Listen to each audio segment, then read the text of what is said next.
prophecies that will, yeah, because it's going into how you said prophecy was not in the book no more as much as they're more like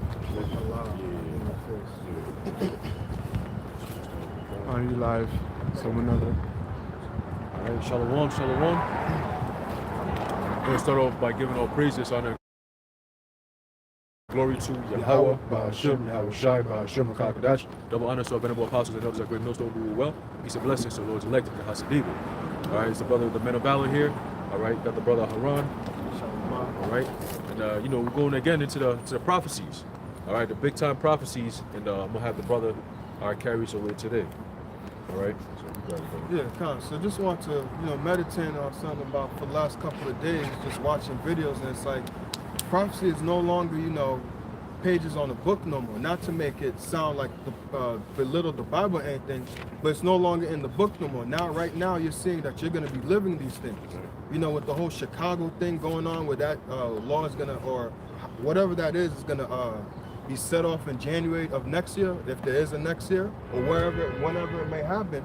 You're going to have lawlessness over there in Chicago. I believe they call it Chirac, to show you how crazy it gets down there. So these things that we talk about, the women getting ravaged, Isaiah, the 13th chapter, I forgot where it is, but in the later verses, where it says women shall be ravished and all those type of things, men getting killed, men being afraid, Isaiah 30 and, I'm not sorry, I always do that. Not Isaiah 30, Jeremiah 30 and 7. Where it talks about a time like never before, women being afraid. Men being afraid like women. That's gonna people are gonna be living those things, man. There's a book of Habakkuk, chapter 2. All right, in verse 3, it says, "For the vision is yet for an appointed time, but at the end it shall speak and not lie. Though it tarry, wait for it, because it will surely come; it will not tarry." Right, so just because the prophecies take a while to come, because people always sit there and say, oh, you guys always say this, you always say this and that's going to happen, this and that is going to happen. But if you pay attention, like it says in 2nd Ezra, the 9th chapter, where it says, measure thou the time diligently in itself, and you pay attention, like Yahweh Shai said, who the world ignorantly calls Jesus Christ, or JC, like I like to call him, what he said, watch as well as pray. Now, what are you supposed to watch for? If you know the prophecies, you're supposed to watch the news, read certain articles so you know what's going on in the world, so you can see, oh, this is what the Bible is talking about. That's fulfilled right there. That's also fulfilled right there. That's what's going to cause, chaos in the streets. That's what's going to call, what's it called? SHTF? Shit hits the fan. Yeah. Yep. So when we see certain laws like this, that's what's going to cause women to get raped and ravished and things like that. That's what's going to cause men to be lawless and get crazy and things like that in the street. And you're going to see how prophecy is going to be fulfilled. It's not just, okay, this is going to happen. Oh, well, when's it going to happen? I don't see it happen. You got to pay attention. It's like watching when you hit a domino and you see everything. Each domino is going to hit until it leads to something big happening. Until like that. Sometimes people do those artistic things where they put dominoes in a certain thing, and each domino will hit until it hits like a bigger thing. It'll cause like a bigger fall or whatever. Yep. Hey.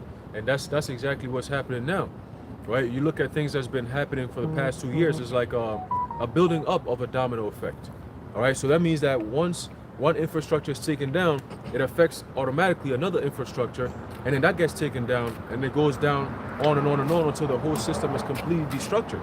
All right, because that's the whole essence of what they're doing. All right, a new world order. And when you go into that world, it goes into a cosmos as well. Okay, a special arrangement.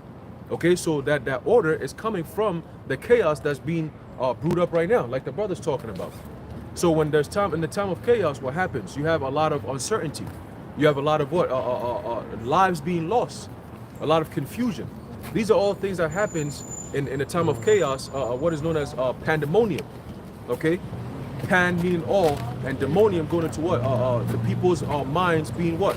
Being in disarray. Okay. Right? So that's the spirit that the Lord has upon the face of the earth. And who is it going to affect the most? Of course, the women. Okay? The women. All right? So you want me to get Isaiah 41? Yeah, but just to add off what the brothers just say, why is it going to affect the women so hard? Because you've been given luxuries in this world right now. Right. You've been given a soft life where things have actually been made harder for men. Right. that's what making men tougher for the times ahead. But you women, when these easy times, what you like your luxuries, like it says, if I'm not mistaken, Isaiah 32, they shall lament for the teats. Because you've got all these benefits and things like that. So now when they're taken away from you, you're not going to know what to do. But what society has hated men and put men down so much that what men have learned how to detach themselves from society. Right. So now when things get hard, men are going to be rough and Some prepare men. for the time. Some men, yeah. Some just became bitches. That's right. They succumb to the system. They like the Apostle Paul said, they conform to the ways of this world. All right, when you conform, meaning what? You're with the form of something. Con meaning with, and then form or formality meaning what? The way of doing things. Okay, the formalities. Like you see somebody, hey, good morning, good afternoon, how you doing? Those are formalities. Okay, those are things that you do as a way of introducing yourself. As a formal way, if you will, right? But this world has been created where everything is upside down. Okay, everything is upside down, and when reality comes in and puts everything back in its proper order, you see how exposed women really are. You see that, yo, you don't have the power that you've been told that you have. You see what I'm saying? You don't have that power, man. All right, and the scriptures tell you about how weak of a vessel you women really are. Okay, and how strong an Israelite man is. And soon, when everything is in its proper order, you will see that. Okay, as we're shifting to that right now. You only have power because society allows you to have this Right. power. So long as society is like this, you have that power. We can call 911 and say, oh, you try to do anything to me, I'm gonna call 911 and get you locked up. Right. Or you do anything with, if you have a woman, a nigga woman, and you ever kill her, what? I'm gonna take the kid away from you and all that type of stuff. But when society is lawless, now where's your power? Right. Now what you gonna do? Right. It's the book of Isaiah chapter 32 and verse 9. It says, rise up, ye women that are at ease. Hear my voice, ye careless daughters. Give ear unto my speech. What is that? Isaiah 32 and 9. Yeah, read it. So I thought that was fun. Yeah, I got you. Isaiah chapter 32 and verse 9. It says, rise up, ye women that are at ease.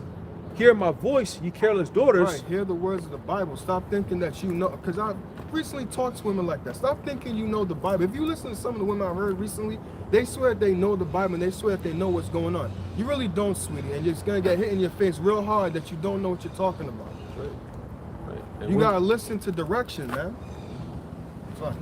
Sorry. I was gonna say that women who are at ease, meaning what? You live this life of no consequences, man. No accountability, right? No responsibility. Okay? Everything is being handed to you. You're spoiled. Right? You live a life of ease. You know what I'm saying? Just because of how you look, you can go into a bar or a club and you get free food, free drinks.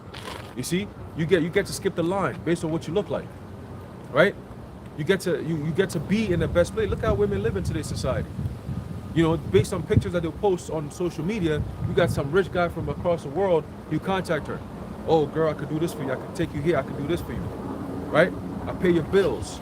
I do this. What do you think that's doing to you, man? Huh? There's all this social depravity that's going on. All right? You're giving up a whole lot, which is what? Your morals, which a lot of people don't have now. And that's going to be very, very intricate when it comes to the time of the MOTB. See, that decision, the hour of temptation decision, is all biblical. It's all spiritual.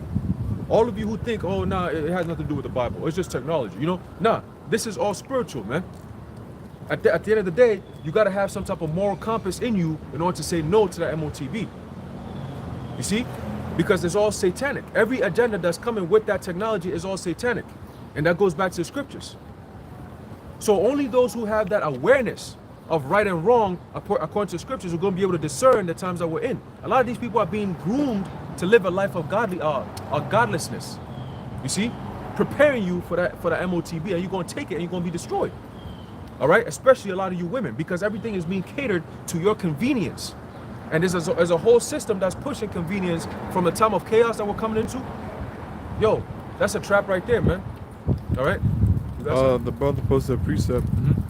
This is Yawal Nathan Bakar 144K. This is the book of Sirach or Ecclesiasticus 26 and 25. A shameless woman shall be counted as a dog, but she that is shamefaced will fear the Lord. Right. A shameless woman shall be counted as a dog.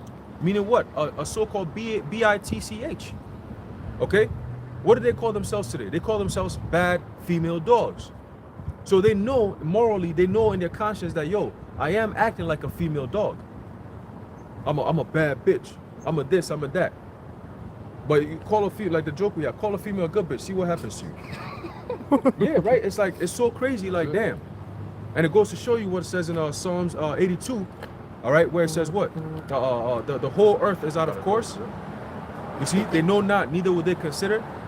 The whole foundation, the whole earth is out of course, man. They walk on in darkness. You see? But read that, bring that precept back again. A shameless woman shall be counted as a dog. Sirach 26:25. A shameless woman shall be counted as a dog, but she that is shamefaced will fear the Lord. Right. So a shameless woman, guess what happens? The scriptures tell you, how Shai said, cast not your sword to swine. Pearl. Cast not your pearl to swine, neither give what? Which is good, That which is holy that is unto the holy dogs. unto the dogs. So dogs don't really have that good of a reputation, man. So when you're being called a dog in that aspect, that's a form of, this is below what you should be dealing with. No man should want to deal with a person that calls himself a bitch. You shouldn't deal with that. That's somebody who's insane. Mentally, they're not there. Okay. And if I may say, you know, to have no shame, that's a saying that people say towards people that really don't have no moral aspect. Like, have you no shame? Like, to be a shameless woman, you have no shame of what you do. You know, you could go out there, have dress, okay? You could say what you want to act like men. You want to do things that you know is inappropriate. That's having no shame, man. And y'all think that that's a badge of honor to have that kind of mentality, like they say no F's given. You know, that's a slogan. They got it on hats and everything. No F's given is like, yo, you don't care about nothing, man. You don't care about your family, your kids, your husband, nothing. So a shameless woman is like the worst of the worst, man. Because she's a woman at ease, like the scripture is saying. Right? Go ahead. This is the book of Sirach, chapter 22, verse 5. She that is bold dishonoreth both her father and her husband, but they both shall despise her. Right. And what does it mean to be bold? You have these women who are what? They're proud. They're not shamefaced, man.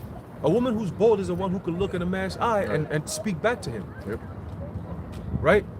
And the scriptures tell you, I believe in is it 1st or 2nd Timothy, the apostle Paul was saying that women gotta learn to be what? So I think no, it's in Titus. Titus the 2nd chapter. Okay? Where it says what? You gotta be careful with that, you know, having that rebuttal spirit. She always got something to say, but this, but two, you know? Oh, but what about this? I like this, but that. Oh, you're not really doing this because me too, you know, you're not, what about me too? Like, you can't have that kind of spirit, man. You gotta be, like scripture says, be in all subjection to your husband.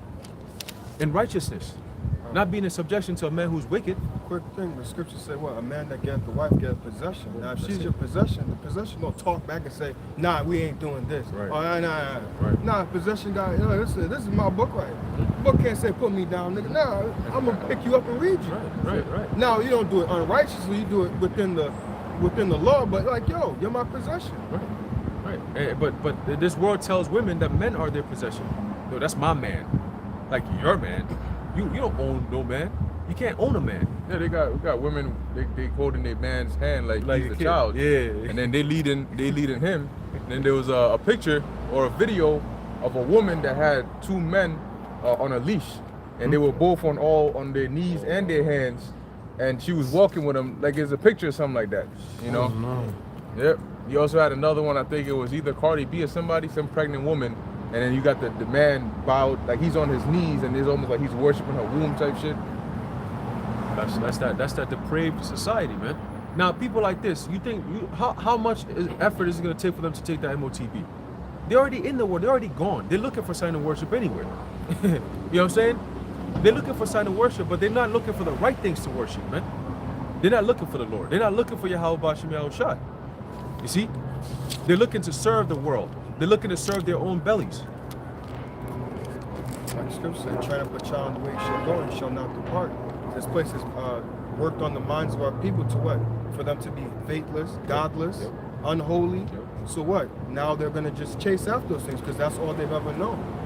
The things that you see on TV, the things that you see, the music video, all these things is not just there for entertainment. Yeah, it is there for entertainment, but to program your mind to be a certain way. So what, they can bring forth fruit out of that, so it's a perpetual thing over and over and over. So indoctrinate the kids. Yeah, and then at a certain age, they can't fight. They can't break out of it.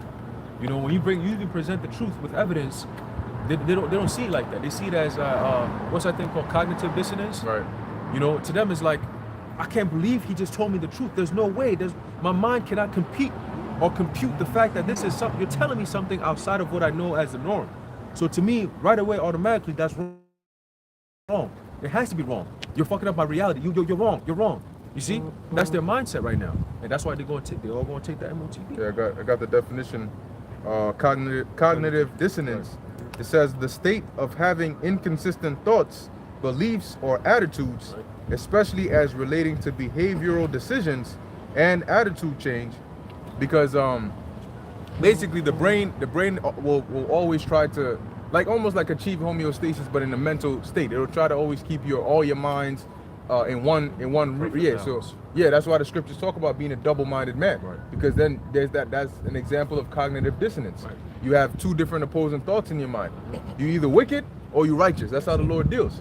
So when you tell somebody something that is opposite to what their mindset is, then they're at unease. Their mind is uneasy because they're now trying to find a way to either adopt what you said or stick with what they said. So they're trying to find a way to merge the two. And that's why some people, they just reject whatever you tell them outright, because they don't want to have both of these opposing thoughts. They call it an internal conflict.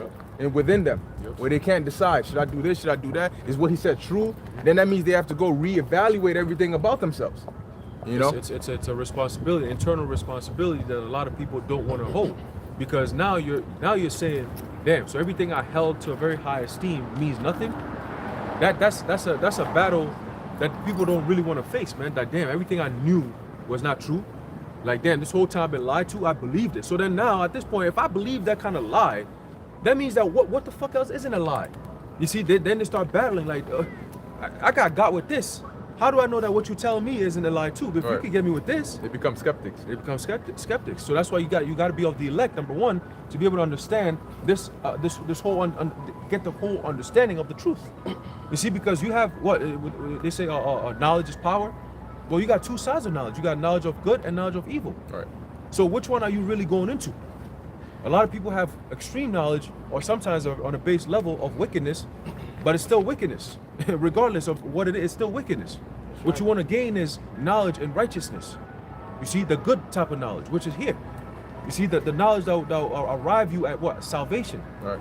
You see, knowledge of self, knowledge of your enemy. Once you have those two things, right, current events, world events fall into place perfectly. Because now you know that, okay, there's a game that's being played here, right? And I'm part of the game. I need to know the rules of the game. A lot of people don't know the rules. They don't know the rules of nature. They don't know the rules of prophecy. They don't know the rules of the scriptures. So they suffer. They suffer for that. Your lack of knowledge of reality, you always gonna suffer. You don't know how things work. You see? You gotta know how things work. You gotta go back into words. You gotta go back into languages, cultures, customs. See? Manners. Bees. Yeah. You know what I'm saying? Yeah, precept you real quick.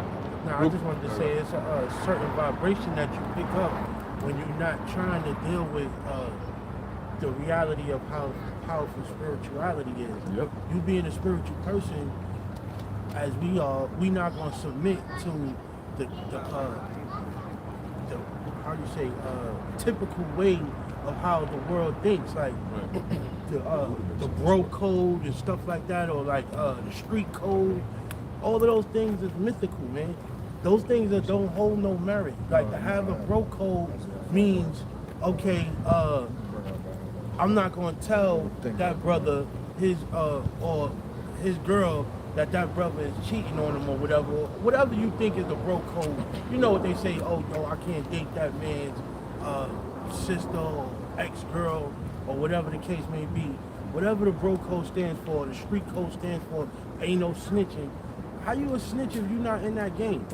You know what I'm saying? How you gonna stick to the bro code if that man is cheating on your sister or on your daughter? You gonna keep the bro code with him? If he's cheating on your damn sister or your daughter, it don't make sense. Well, I mean, even in that sense, you gotta be intricate with it, because technically there ain't no real cheating. Nah, in yeah, that sense. But no, I understand what you're saying. Level, Yeah, but yeah, like I said, we don't have the typical way of thinking as far as that whole situation goes. that's right. Like the biggest argument I had in the whole year was over, yo man, you trying to test my gangster? You trying to say I don't put in work?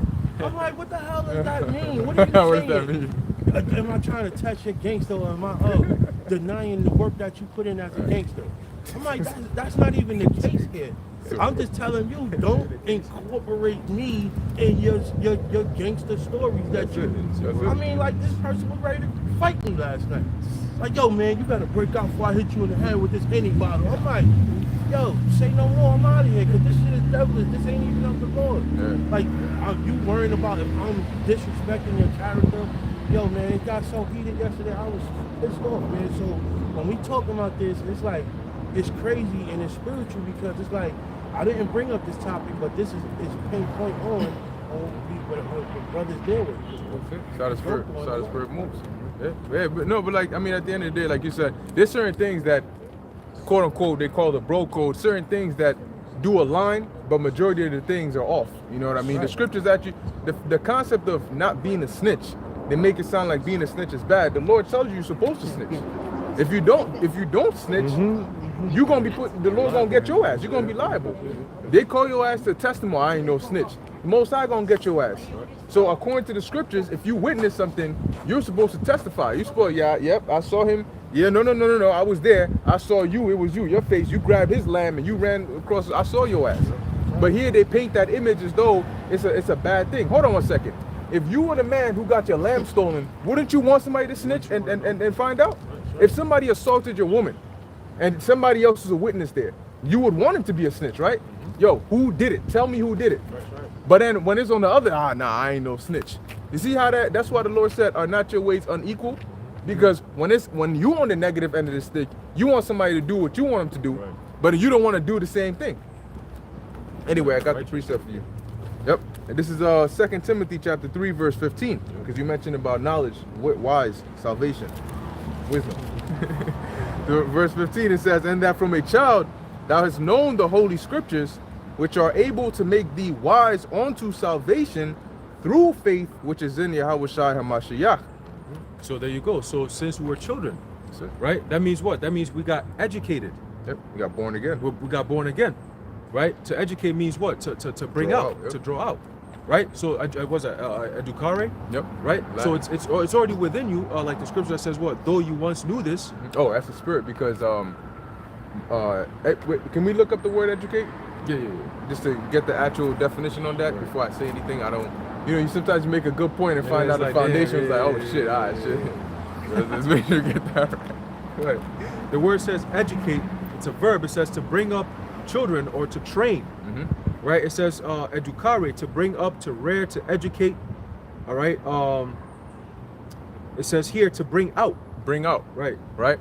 Now, when you go into dealing with Moses, his name was Masha, which means to draw out, right? And the Lord, of course, the Lord used them to draw out the nation of Israel out of Egypt, but the Lord also used them to educate Israel on who Yahweh B'Shem Yahushai was, on the laws, statutes, and commandments, and all of that. Because the spirit of Israel was always in them, but it had to be drawn out so that they may be the actual Israelites of God. That's why the Lord used Moses to, you got to teach them this, you got to do this, you got to do this, test their character. 40 years. Yeah, that was a test for 40 years. And the Lord said it. He said, I kept you in there so I could weed out the wicked among you. Yep.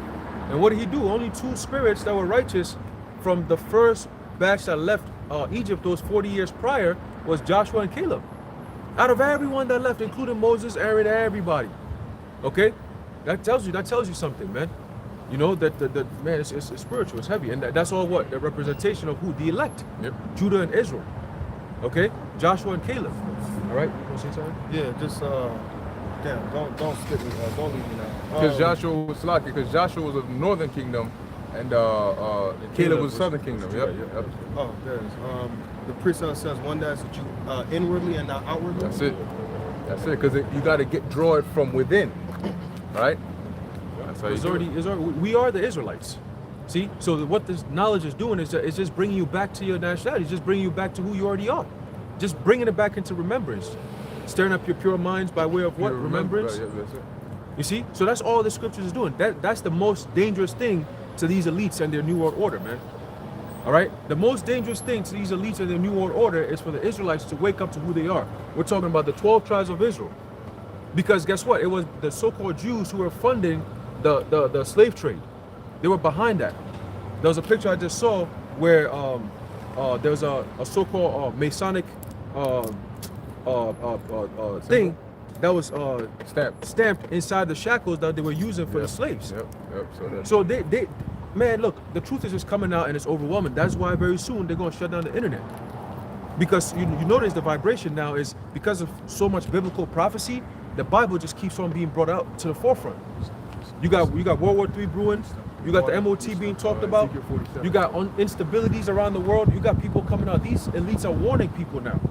They're coming out and warning you and saying, hey, get ready for all-time high in crime, all-time high in energy restrictions, all-time high in stress, diseases, famines, food shortages. They're telling you these things. These are all biblical prophecies. You see? But they have to tell you because what? They are also prophets on the left-hand side. You see? So all fronts, the Lord is covering everything, man. Yep. He's gonna preach that real quick, yeah. Come.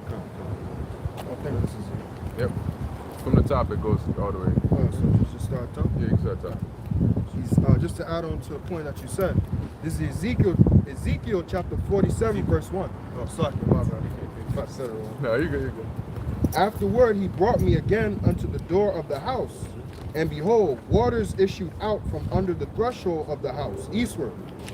For the forefront of the house stood toward the east. Which is all spiritual. The water represents the truth. The truth. And where did the truth come from? It came from the east. New York, right? Continue. And the waters came down from under, and the waters came down from under, from the right side of the house, at the south side of the altar. Then he brought me out of the way of the gate northward, and led me about the way without unto the utter gate, by the way that looketh eastward. And behold, there ran out waters on the right side, and when the man that had the line in his hand went forth eastward. Which was an angel. And pretty much what's happening is it's metaphor. This represents the truth and how it started off small at the feet, and as the brother's going to go into, it kept on growing and growing and growing. So really a precept for this is in 2nd Esdras, where it says the truth that has been so long without fruit shall flourish, and corruption is at an end. Yep. Verse 3 says, and when the man that had the line in his hand went forth eastward, he measured 1,000 cubits, and he brought me through the waters, and the waters were to the ankles. So it started rising. Go on. Again he measured 1,000 and brought me through the waters, and the waters were to the knees. It started rising some more. Again he measured 1,000 and it brought me through. The waters were to the loins. And this is all as time was going on, right? When we first, because when the Lord put the spirit of the truth back on the earth, right? When the cry was made, back in Matthew 25, which is when the Lord put the spirit on our elders and their elders to start going out and wake up to the fact that they're Israelites. That's when the truth was really at the feet. Because you had Elder Abba Bivens, part of the commandment keepers and all that. But you notice that the truth kept getting more refined and more pushed out openly. So it got to a period of time where the apostles would go out. Of course, they heard about it, but it still wasn't. It was climbing, but it wasn't overwhelming yet. And they'll tell you, even brothers will tell you that in 2007 when they put the videos on YouTube, then you had a whole influx of brothers coming in. But even still, it wasn't out there yet. But it was still at a higher level. So as you read in Ezekiel 47, that's what you'll start to see. It represents the levels in which the truth started to grow and grow and grow and grow. And that's why it says that Yahushua said that the end won't come until the gospel is preached throughout the four corners of the earth. That water rising all the way up is an example of the gospel being preached throughout all the four corners of the earth. Almost like the flood. Exactly. The spiritual flood that's overtaking the whole earth, cleansing the whole earth with His truth. Yep. Right? And then ultimately the Lord is going to physically cleanse it with that fire. That's it. But America is going to be done. That's right. America right now is being drowned with the water, but you're gonna be completely decimated with the fire. That's coming. That's coming. A lot of people think when we talk about the destruction, look, World War III is brewing. Russia, there was news yesterday that Putin was already in a bunker somewhere. Oh shit. Yeah, Putin is already in an isolated bunker. That's what they said. Now I don't know how true that is because they always come up with some bullshit. All right, but we're looking at things from the biblical standpoint. We know ain't gonna be no World War III until the MOTB is mandated. Right. First, we expect it to become a thing where it's temporary. Oh, it's voluntary. Oh, you know, you can use it. These you a got new thing jobs, right? introduced. Right. It's a new technology, and it works perfectly well. Businesses are swearing by it. You know, companies have said, yeah, this is the best thing we can do. It saves us a lot of money. You know, and Convenient. it's convenient. Customers are going to Amazon One, swiping their hands, and off you go. So it's a new technology, biotechnology, infrastructure that works, and it's global. They're pushing this, all right. So that means that what? That's gonna happen, and then a few months, phases into it, it's gonna become a mandatory thing. That's the plan. They Same said thing with the Pan-D. there you go. That was a test run. Okay, that was a test run. Phase away the cash, bring in this new system, and that will fulfill Revelation 13 and 16. And then verse 17 where it says, and that no man might buy or sell.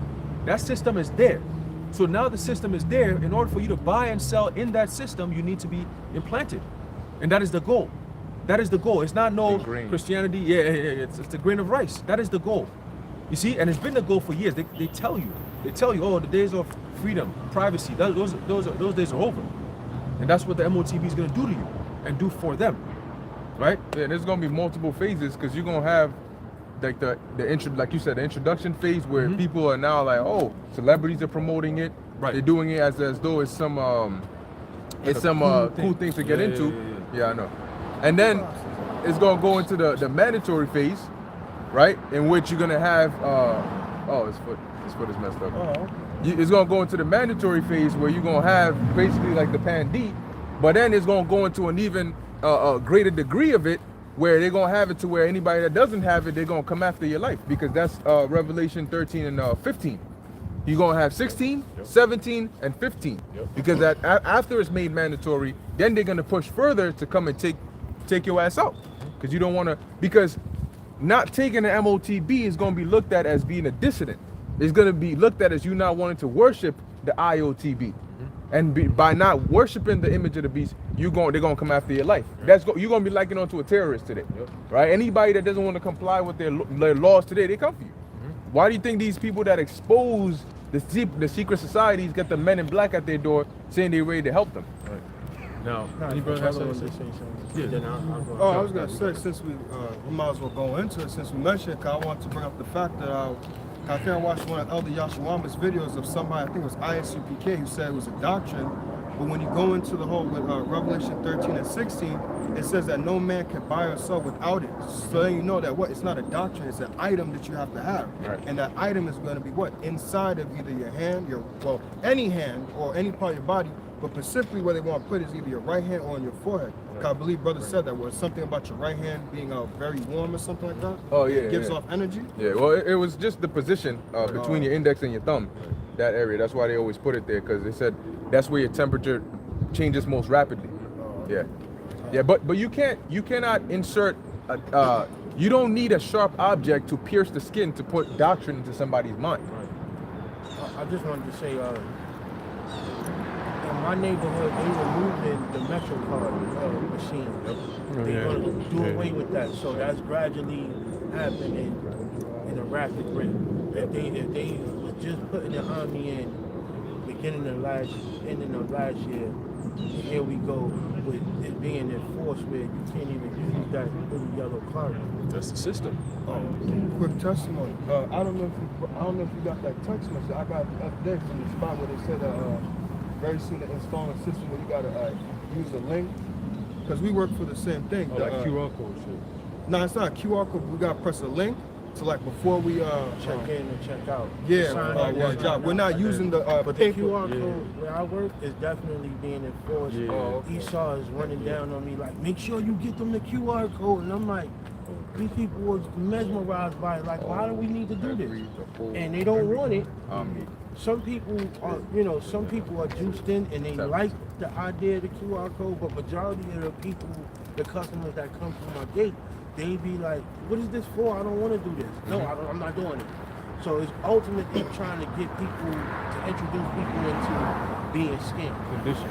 Right. Everything is scammed. Because the text message said before you gotta press the link or whatever. I'm guessing it's a QR code.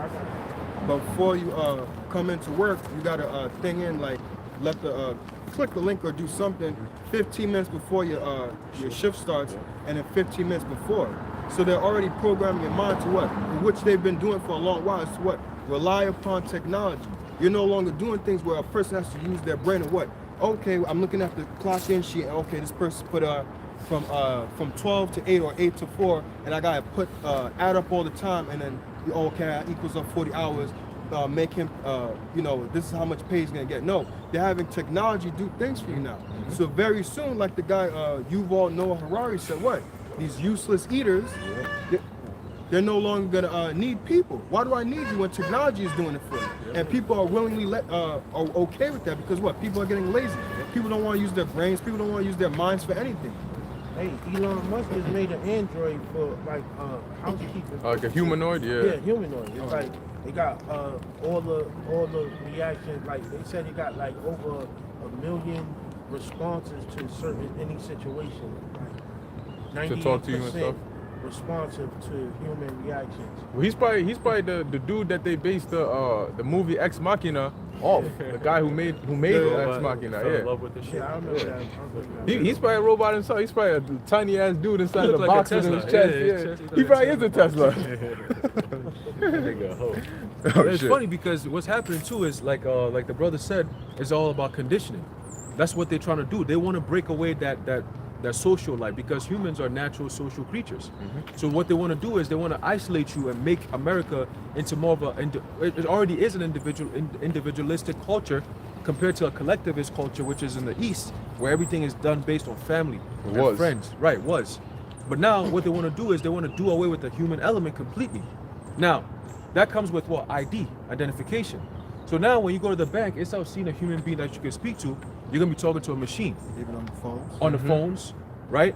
Now, your doctor's appointment. You don't have to call a doctor anymore. Your phone is gonna tell you, hey, you're due for your next shot. No more, what they call fully Vanessa. Now it's gonna be up to date. Right. Just like a technology, you update your shit. Up to date means to update. Okay? Did you ever see that movie Implanted? It's I doing the haven't same. seen it yet. Oh, it's doing what you're speaking about. It did the same thing to the chicken movie. Oh yeah, like Look at updates. Yeah, Yeah. like anytime she needed to, eventually start controlling it, telling her what to do. Right. But like it would say, oh, your body's low on energy. You need protein. right, Get a right, turkey sandwich. Right. Exactly. That's what they want to do. The guy in Nokia said that. He said that you wake up and then it's gonna tell you, hey, I set your alarm an hour earlier. I set an appointment for you. Exactly. So you decaf, exactly, because your blood sugar levels are too high this week, so you can't drink anything that has this amount of sugar in it. Your carbon footprint, your Yep. social credit system score is a little too low, so you don't qualify to go on this trip this Carbon week. credits. Right. Oh. That's how it's gonna be. And if you don't like it, I'm not too. I want a turkey bacon. You guys gave me pork bacon today, and I didn't want that. Well, you're gonna eat that. If not, your credit score is gonna go down. You're wasting food. You're wasting carbon, lab-grown meat. You're a problem to society. You see? But the whole trick is to what? Is to isolate everybody and make it based on your interaction with technology.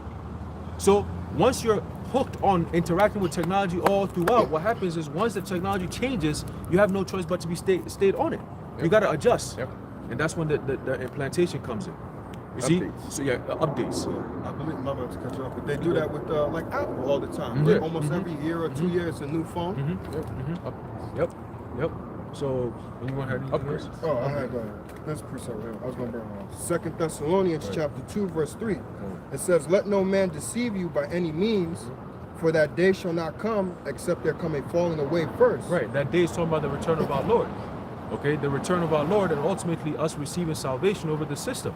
All right, again, what's that? What's the word? Redeemed. Okay, again, restored. Okay, like the apostles asked Yahushua, will he now restore the kingdom of Israel? Right? So that's what we're looking for. We're looking for the restoration of Israel. Right? But that day will not come except there come a falling away first. What's that falling away? You falling away from who you are. You falling away from your customs, your culture, your name, the name of your power, how you conduct yourselves. That is why we're in the conditions that we're in now. Why do you think women are feeling the way they feel? Because the men are not in the proper order to guide the women, to guide the children. So now you got women with this whole so-called feminist movement ideology. What happens? Now you guys are regretting it. You sitting home talking about, oh, I should have known about this soft girl spirit a long time ago. Oh, girl, I want to wear my long dress and be sipping wine and sitting in my living room while I wait for my husband to come back from work. Oh, now you want to go back to that. Oh, what happened? See, because now the circumstances are dictating your actions. You're starting to see that the government don't really care about you. You're starting to see that hopping from dick to dick doesn't really, benefit you. You see, the truth, the reality is finally setting in, and a lot of these women are like, ah, shit, I need a man. I need a real man. Oh my God, it's so sad that I'm 37 years old, 38 years old, and I'm alone. I'm lonely. I'm celebrating my birthday alone. Meanwhile, I wish I could be with some man who could be there for me. Here it is, I'm going to the hospital, I'm calling my mom and my sister to come help me out. I'd much rather have the strength of a man when I'm going through those kind of moments. See, that's the reality that's coming in.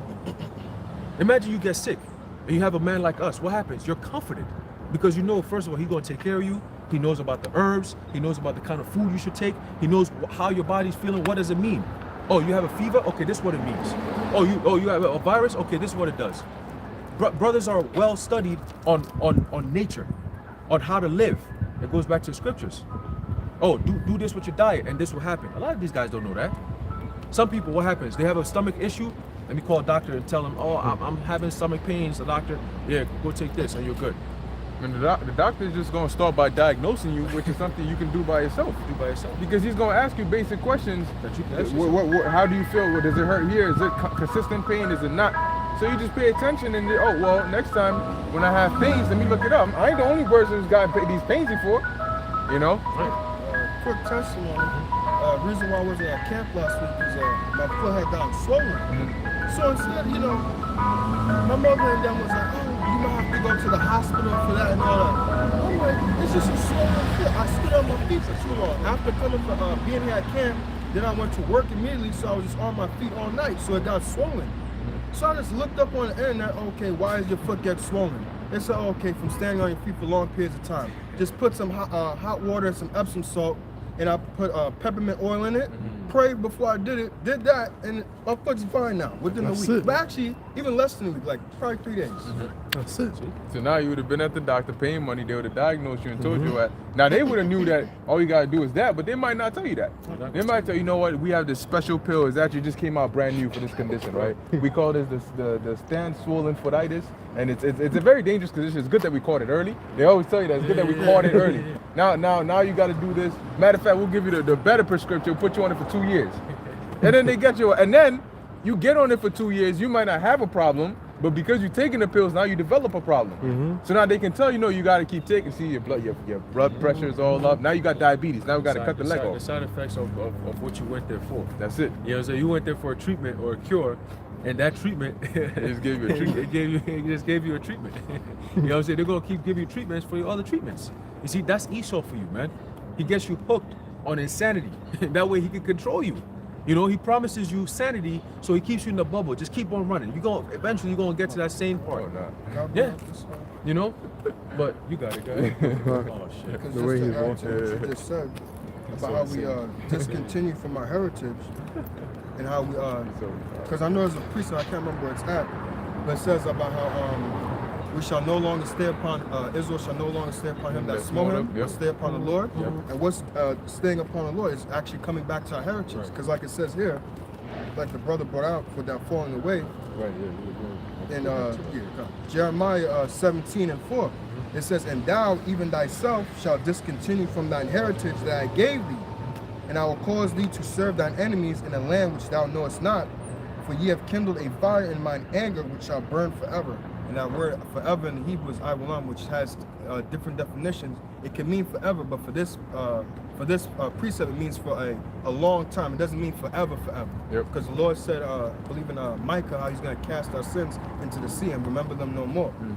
But what? Coming back to our heritage is what? Coming back to the customs, the herbs, things like that. We lost that because what? We adopted this Babylonian diet, like Daniel when you read the first chapter. When some of those servants were eating up all the king's meat and all that. And then what? Daniel had, it says he ate pulse. And said he had a better countenance than them. And sometimes when you just go on like like a, you know, like, I don't want to say a vegetarian diet, but you cut out meat, cut out certain things, you actually feel like you have a little bit more energy. You can do a little bit more. You don't feel as sluggish and things like that. You have more energy when you wake up in the morning. Yep. Because what, like a lot of these things, like I even do it sometimes. Sometimes I go to Dunkin' Donuts, I get me a bagel and cream cheese. I even get that fucking coffee. I'm not gonna lie, it's delicious as shit. But I know it's bad, but it's delicious as shit. But what, that makes you sluggish and then you don't feel like you have any energy to go out through the day. You're not supposed to, when you wake up in the morning, you're not supposed to feel like, oh, I can't go through the rest of the day. When you eat something in the morning, it's supposed to give you energy to continue throughout the day. Right. Not feel sluggish to where you can't do something, and then you have to job yourself. Oh, I can't wait to go back home and just And that's because what? We're conditioned with the way we speak, right? From Monday through Friday, it's called the weekdays. That's why when you see people at work normally on the weekdays, they feel weak. They walk into work like nobody wants to wake up on a Monday. Monday is the worst day of the week because you got to wake up early and start the whole fucking week over again. The weakness. You got people, oh my God, I can't wait for it to be Friday, like you said. And Friday comes, they got this energy. I'm like, what changed from last night, Thursday, to weekend? Yeah, like what happened? The weakness ends, the weekends. That's it. So that energy comes in. Now people want to party. Friday night, they want to go to the club. They want to party because that weakness is over. So now the week has ended. The weakness has ended. So now they're about to enjoy what? Their weekend. You know what I'm saying? Yep. Enjoy it, have fun, and then I'll go back to the weekdays again. Monday, coming back to work all droggy and, yo, damn, bro, we got to do another week. Thank God it's Monday, you know? Mad weird. But meanwhile, every single day, scriptures tell us that what? One man esteemeth another day above another, right? We have those days too, where you one day in the spirit, you just don't feel like yourself, you know. But most of the time, we're consistent with how we move. Every day is always because we have what? We have something known as hope and salvation. We're not like these people, man.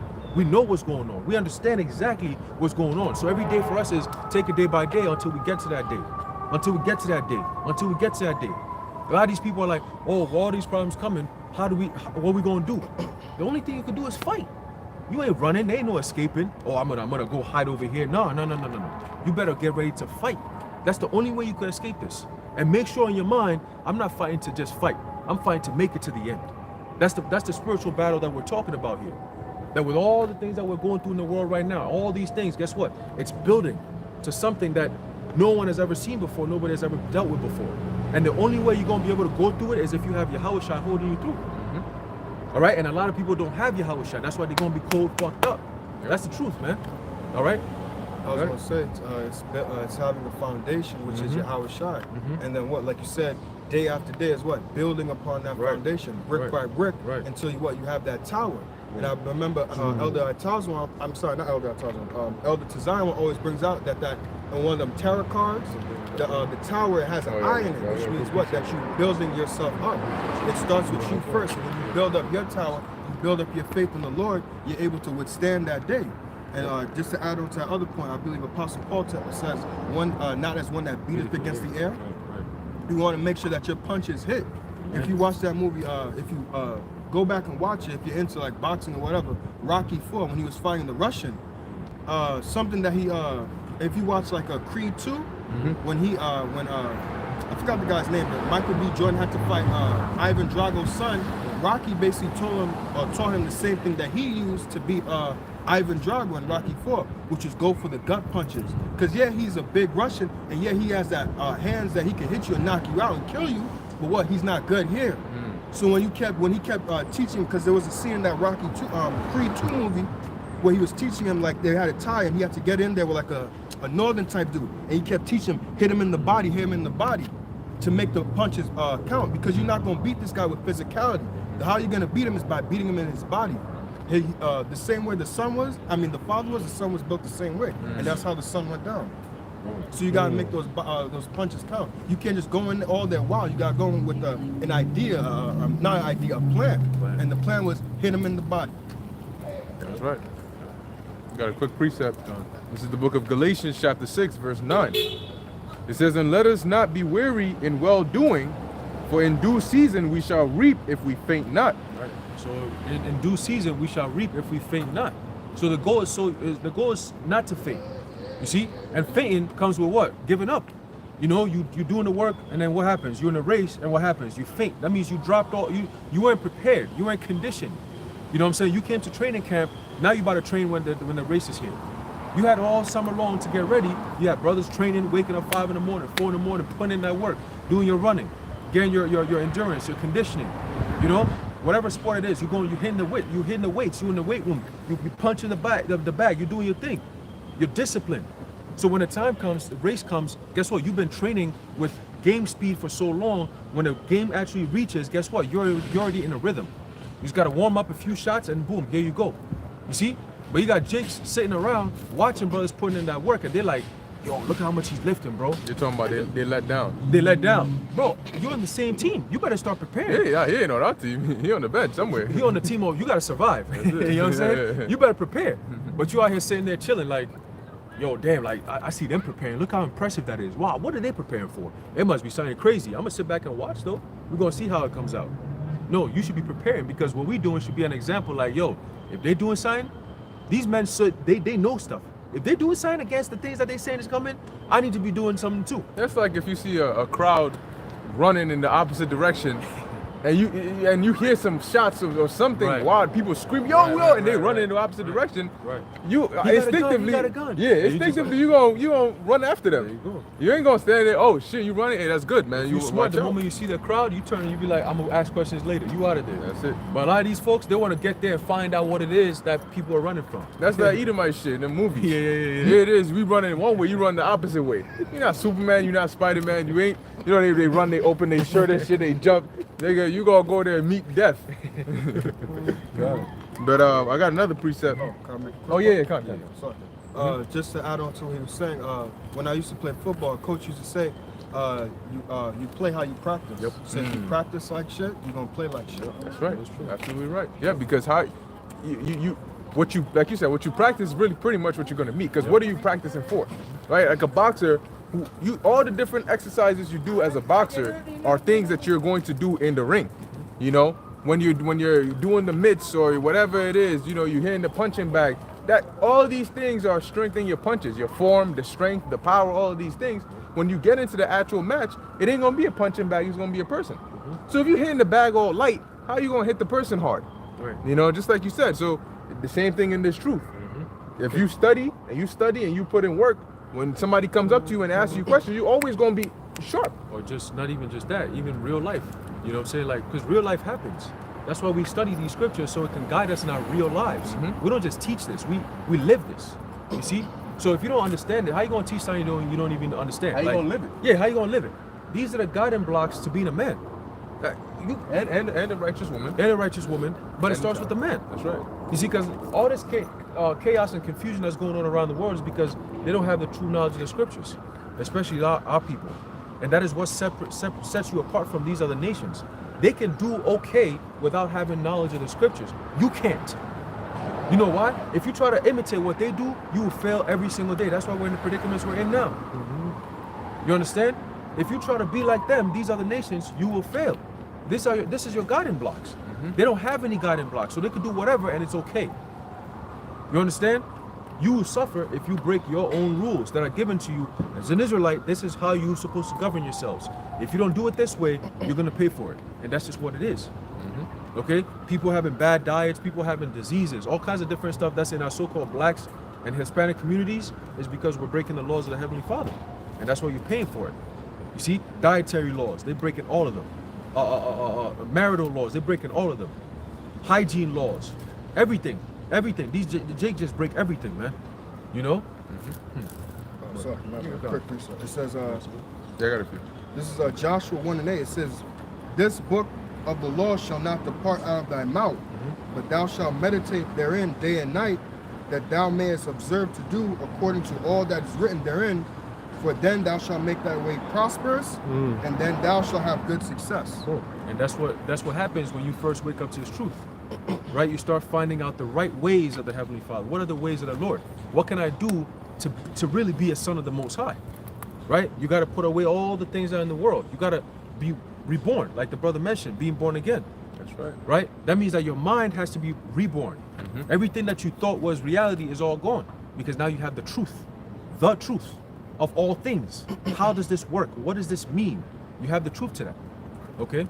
I'm No. Go ahead. I This is already have a good. precept, but it's just like Because that's the whole thing. Because like we're meditating. I was meditating upon it at the beginning. Because like I was saying earlier, how the scripture is no longer just pages on the book. Right. So it's the same thing. What the judgments is no longer going to be just pages on the book. It's actually going to be living it.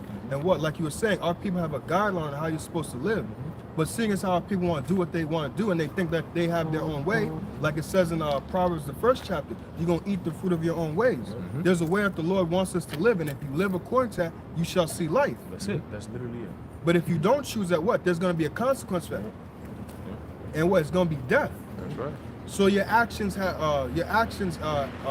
are weighed. Your actions have a consequence to what you're going to do. If you do what's right in the sight of the Lord, you're going to live. Now it's not going to be easy, but the Lord has your back. He got you. I believe it says in Sirach 2:10, it says, "Whoever comes to the Lord and he despised them," roughly paraphrasing. Yeah. But if you turn your back away from the Lord, like it says in Isaiah 65, it says, "I'm gonna number you to the slaughter." Since you didn't want to turn unto me, because he's like he says in my bad, I'm naming some precepts. But 2nd Ezra, the 1st chapter, says, "You have not forsaken me, but forsaken your own selves." Now you're gonna be left out there. My bad. One more precept is Jeremiah 17 said that you're gonna be left out there like a heat, which is like a plant out there in the dry desert. Like let's imagine one of these plants out here, and the sun just beaming down at it with no water. Just on fire. But what he says, he that trusted, because it says he that trusted in man or trust make it man his arm, which goes into make it man your strength. What you're gonna be like a plant out there with no water, just left out there dry. How you and what water is what makes a plant grow. Water is what makes a plant live. And what's the water? The words. And if without the words you can't grow. And something that doesn't grow is what? It's dead. It's stagnant. So what? But like he says, one precept down says what? He that trusts in the Lord, what? Is like it's gonna be like a tree planted by the waters. And the what? When that plant has what? It's gonna grow. It's not gonna be stagnant. Because what did the Lord say? I am not the God of the dead, but of the living. And what? This way, like it says in my bad. Damn, I just It's spirit, go ahead. Sorry, not shit, bro. 7 precept. He that wandered off the way of understanding shall Proverbs. remain in the congregation of the dead. 21, 15, 16. So if you don't have this knowledge, you're dead from the neck up, like the brother says. And that what? You're gonna be since you're dead from the neck up, you're gonna be stagnant. There's no growth. The Lord is not the God of the dead.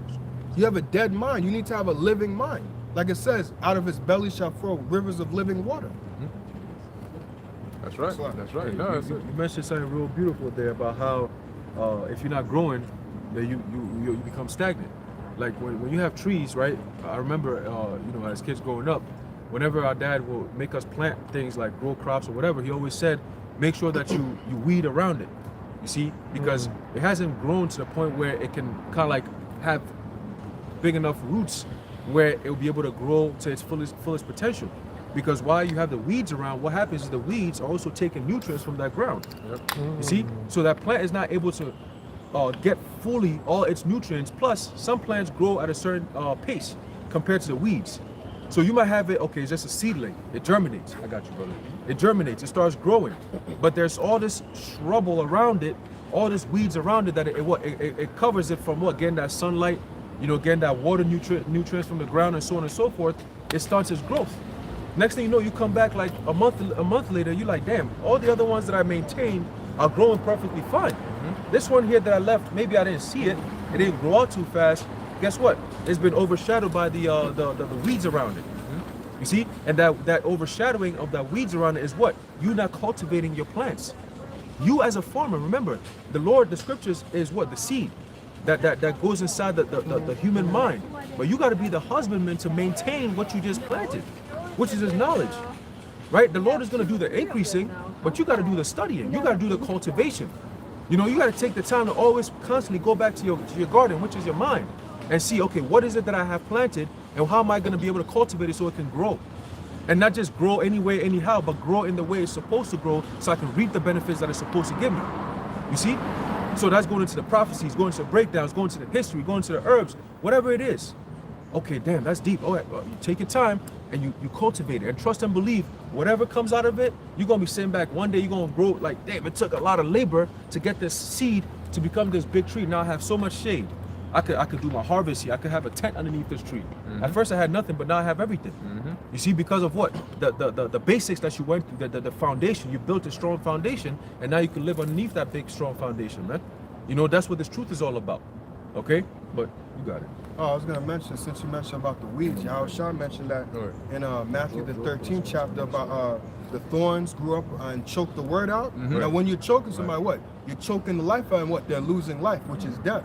So when the cares of this life choke the word out, what? It's no longer fruitful anymore, and what? Then it dies. Yeah, because you're taking away something that it needs to survive. And in this truth, what you need is this word when you're in this truth, and really the spirit of the Lord. So once you because really, what does the spirit also require? Time. Yeah. You know, when you're in this truth, you need to you need to dedicate time into this truth in order to grow, or else you're never gonna grow. So once you give your time, in this example, your oxygen to whoever's choking you out, in this case, you're actually putting yourself in the chokehold, right? That's what the world is doing. You're putting yourself in that chokehold. You're not even fighting to break free. So you're giving up all your time to that. You're going to be unfruitful, right? Because what do you need in order to be fruitful in this truth? You need time. Whether it's to become studious, to understand breakdowns, to teach, to do lessons, you need time. Right. And if you don't have time, you're not going to be able to be fruitful. So you got to make the time. That's right. Yeah, the brother posted a precept. This is Bakriel son. This Psalms 92:12. The righteous shall flourish like the palm tree. He shall grow like a cedar in Lebanon. That's right. Yep, that's it. That's it. Why is that? Because the righteous are going to be nurtured. They're going to be planted by the waters, like the brother said. They're going to absorb all the nutrients. They're going to have the good sunlight for that photosynthesis. They're going to take in that carbon dioxide and give back that oxygen and do everything they need to do in order to produce good fruit, and that their fruit should remain. So like you said, if you are a husbandman and you don't plant correctly, you don't make sure that the weeds are not there choking out your plant, how are you going to even gain fruit, let alone have those fruit remain? You know, now you may have fruit, but things can happen to that. You know, external factors that may be out of your power. But your job is to well, first off, if you're going to be a husbandman, you got to know how to be a husbandman. Don't just start planting not knowing everything else that, oh shit, I'm supposed to water it frequently? I thought it was a one-time thing. This ain't a chia, you know, you put that shit on it and this shit just grows. Nah. You got to learn about how to be a husbandman. You got to watch other husbandmen. How do they do it? What can you learn here and there? So when you come into this truth and you say, well, I'm here to be a husbandman too, but I don't want to look at how you do it. I want to figure it out my own way. Then your shit ain't gonna grow. And eventually, because what happens, typical humans, you do something and you start failing at it, you want to quit. You don't want to keep doing it. You're only interested in doing things that you're good at. That's what you want to do. But when you're not taking the correct advice, you're not watching, learning how to be a good husbandman, you want to do it yourself, you start to suck at it. When you suck at it, you say, I don't want to do it no more. Because you never saw the benefits of being a good husbandman. Just like, hey, and it's on YouTube too. Like nowadays, if anything you want to know, you want to learn about anything, you go on YouTube, type it in, and it's there. Yeah, Same thing. I was thinking about that. Yeah. There was a guy that I wanted to add on to that point that you're saying how you want your plants to grow. If you just put up how to make a vineyard, it's a guy who did it for probably 8 videos of it, and he did something to where he bend the vines of it because he wanted to go outward so it could get lengthy and things like that. And he started cutting off certain parts because he didn't want to get too long in this direction or whatever. Cultivated. That's it. That's the same thing I was gonna mention, like you were saying, what the Lord did when He took us out of Egypt. He had a hedge about us, and He wanted what? He was trying to cultivate us. Right. And through those trials and things that happened in the wilderness, what? He was pruning out, cutting out the bad until what? Joshua and Caleb, and then the new fruit grew, and then what? Now you're ready to go and get the land. Now you're ready to produce the fruit in the land. Hey, you know what's crazy too? You mentioned something about there's a precept that you read about this. You know, I think the brother read about the cedar. Yeah. Right. And it's heavy because cedar, when you look at the nature of that plant, is a seed that takes it's a very slow process to grow. But it comes when we get timber. Timber comes from the cedar tree, and that's one of the hardest plants there is. See, so this truth is attributed to the same thing, where it takes time, because remember, it takes time longer to build your spirit than your flesh. Yeah, we can go to the gym in 2 weeks, we're gonna be like jacked up, but in 2 weeks you're not gonna get the same amount of jacked up spiritual knowledge than you will in the flesh. Yep. So 2 weeks in the flesh might be 2 months in the spirit. You know, sometimes 2 years. Yep. Depending on how heavy whatever it is that you should. Hey, it's heavy, man. And then 2 years later, you go back and be like, yo, it's crazy. We've been looking for this for 2 years, man. Yep. There's certain things we're not going to really mention, but it's like, damn, it took us this long to get it. You see, the Most High gives the increase. Boom. So at this appointed time, you get it, Yep. but you got to keep searching. That's how, and it shows the Lord that you really want this answer. And guess what he's going to do? Is he going to really hold you back from? Nah, he's just going to, you know what? I'm going to build you up so when the time comes, you can really fully understand it. So until you get that answer, I'm going to build you up in different areas. So that answer is going to make more sense. You see? Yep. Got a precept. Yeah, come. This is the book of, let's see, 1 Corinthians chapter 15, verse 58. It says, therefore, my beloved brethren, be ye steadfast, unmovable, always abounding in the work of the Lord. For as much as ye know that your labor is not in vain in the Lord. Right. So how are you going to be immovable? You have a strong foundation. It starts from the foundation, man. In the Lord. Okay? If you don't have a strong foundation in Yahweh Bashim Yahweh Shai, you'll be moved. You're going to be knocked off center. Every single day you're faced with adversity. Because you're not going to have the wits. All right, the intestinal spiritual fortitude to overcome certain battles. But even if you do overcome, it's going to take you longer than somebody who's built up in the spirit to deal with it. You know, because they don't feel bad for themselves. They understand the spiritual aspects of righteousness and wickedness. They understand the spiritual aspects of balance, order. You see, a lot of people get offended when things don't go their way. That's the way of the world.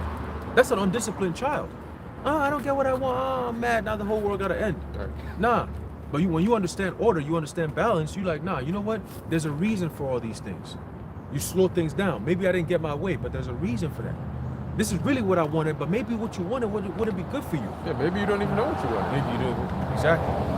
You know, you see children, a child that wants to do something so bad, and yet that thing is so bad for them. Right. You know, there's a fire, and the child it's just something that they just want to touch the fire.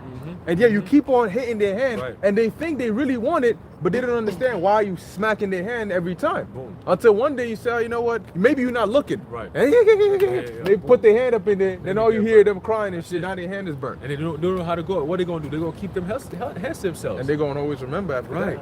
Because why? You told them not to touch it. And they did. So because now they got to suffer for breaking that rule you made, what happens? Now they got to be secret about it. That's it. What happened to your hand? Oh, nothing. That's it. You see? If they're That's smart, the if they're a smart kid. Exactly. Oh, I burned my hand. Now I'm gonna whoop your ass on top of that. Exactly. So you're gonna have a burnt hand and a bruised behind. But you're gonna have a sharp mind. That's it. That's it. You know? But yeah. Oh yeah. Go ahead. I was gonna add. I'm gonna try to explain this the best I can. Cause I was watching a video that a brother was explaining something, right? Because you explain how you gotta be rooted and have your foundation in your house shop. That's right. Now there was a study that the brother said that Esau did with trees, right? How the trees was growing, right? And then eventually something happened to where the trees started toppling, not toppling over, but like leaned over, and they started coming out the ground. And he explained how the wind, when wind blows on trees, that's actually for the tree's benefit, because the wind actually makes the tree stronger to where the roots get deeper into the ground. Oh, wow. So that way, when the winds get heavier and heavier, it's not going to be moved out of the ground. So like he was saying, that how when you get these trials and tribulations, they're actually supposed to make, like the brother was saying, make you more rooted in the Lord. Unmovable. Like he was saying, the wind is actually for the tree's benefit, so it gets deeper and deeper. That's why when you see certain trees, it's hard for them to get out, because why? It's strong, the roots is deep in there. You got to really get in there to get it out. It's not just something so simple. That's why you got some trees, they'll be able to, like, the wind will blow, they'll bend, but their roots are firm. So they'll like bend and then they'll come right back. And some trees, they just don't move. They don't move. Yeah, like exactly. The stem, the branches, leaves will move. Right. Yeah, but you have leaves that will move. They're supposed to, right? But the stem will never move. Stay the firm, branches, they stay the same. You'd be like, damn, like you hear the wind, but the structure is still there. Well, I think sometimes how you can tell if it's a strong tree is like if you don't see like the trunk really move. Because up there, if it's wind strong enough, it'll move. Right. But if you see like the trunk move, you know it's not too strong. But if it's strong, it's not. The roots is in there. Right. And it just keeps on growing and growing and growing like that. Yeah. Hey, and also too, being immovable means that you stand 10 toes down on the truth. No matter what somebody comes up to you, like Yahushua said, if it were possible, they shall deceive the very elect. Right. That's being moved. You see, you're being moved, you're being compelled to do something.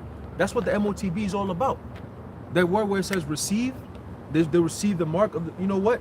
The receive is going into what? You're being compelled to give off consent onto them to do whatever they're going to do to you. Being moved from You're the being truth moved. to Exactly. So, but if you have the truth and you have your Yahushua, guess what?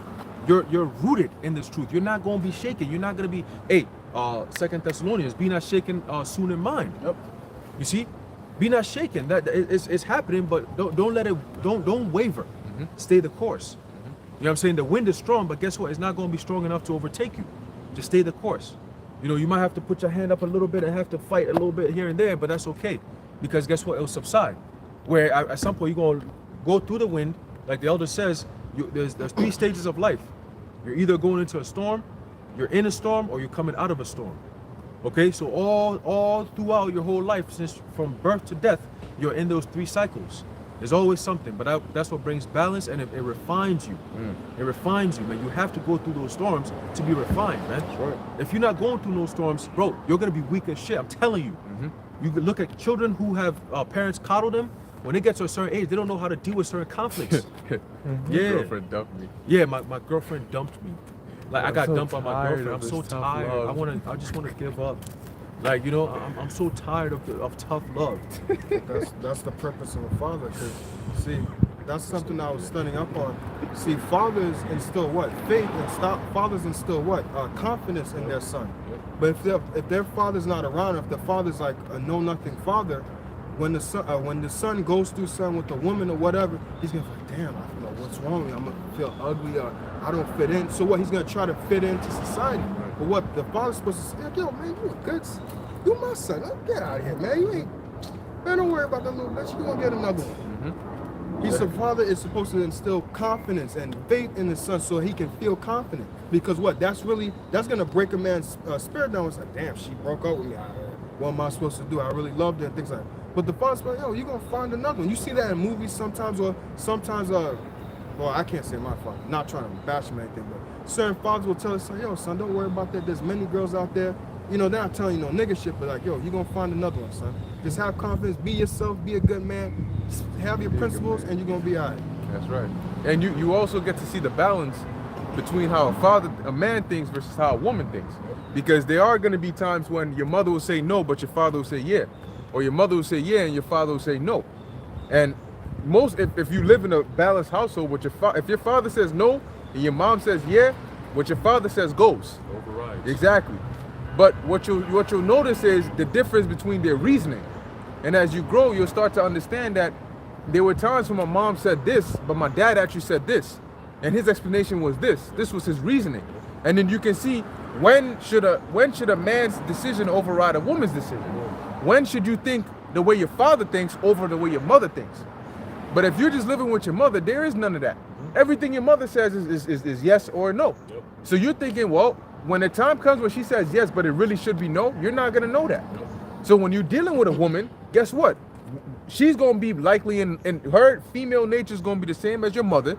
And so whatever she says is aligned with whatever her bullshit is, you done already been used to that bullshit. So you can't correct it. Because nobody, you are, huh? You don't see nothing wrong. Exactly. Because when your mom pushed that bullshit on you, nobody was there to show you anything wrong with it. So when your woman does that BS, it may not feel right, but you're not gonna know any better on how to even go about correcting it. You've never been experienced, you never tried it out. Exactly. Exactly. Just some free game here.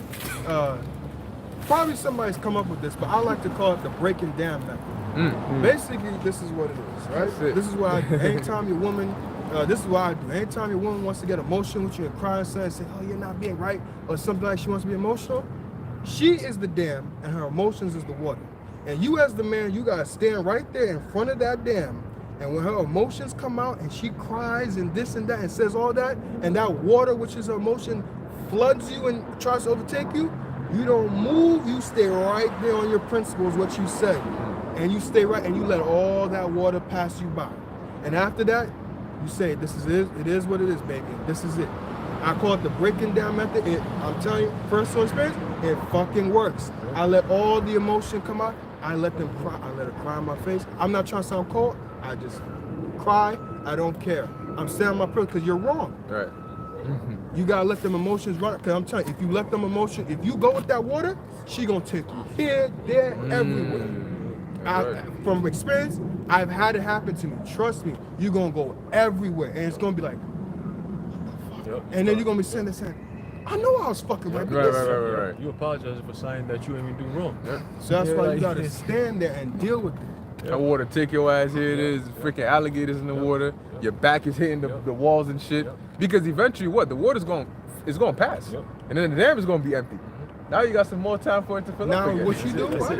You rebuild the dam, because that's something That's I it. realized with That's women it. after they cry, what? That's when they want to listen to logic. right. So now it's like, okay, now I can take these pieces That's and it. build the dam That's how I right. want to. That's right. Now see my logic is That's right. That's it. That's good stuff. That's all for guidance. That's it. This is not relationship advice. This is just testimony.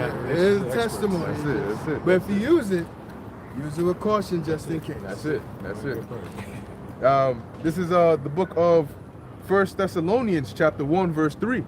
It says, remembering without ceasing your work of faith. Oh, as a matter of fact, that's the spirit, because the Lord, that's what the Lord does to us. There's times when you may ask for something, or you may just want something so bad, or you may feel bad. What do you may get? You may get upset. Lord, why can't we just get out of this place and all of that? And nothing happens. You may be asking for something, you need it, but nothing happens. And then after some time later, you don't get it. What happens? You got to keep on living. And then it gets to the point you have a warning sign so bad, and then the person didn't give it to you, and then later on when they're ready to give it to you, you're like, I don't even need it anymore. Like, why did I even want this anymore? You know, like, well, it's whatever. I found a way to live without it.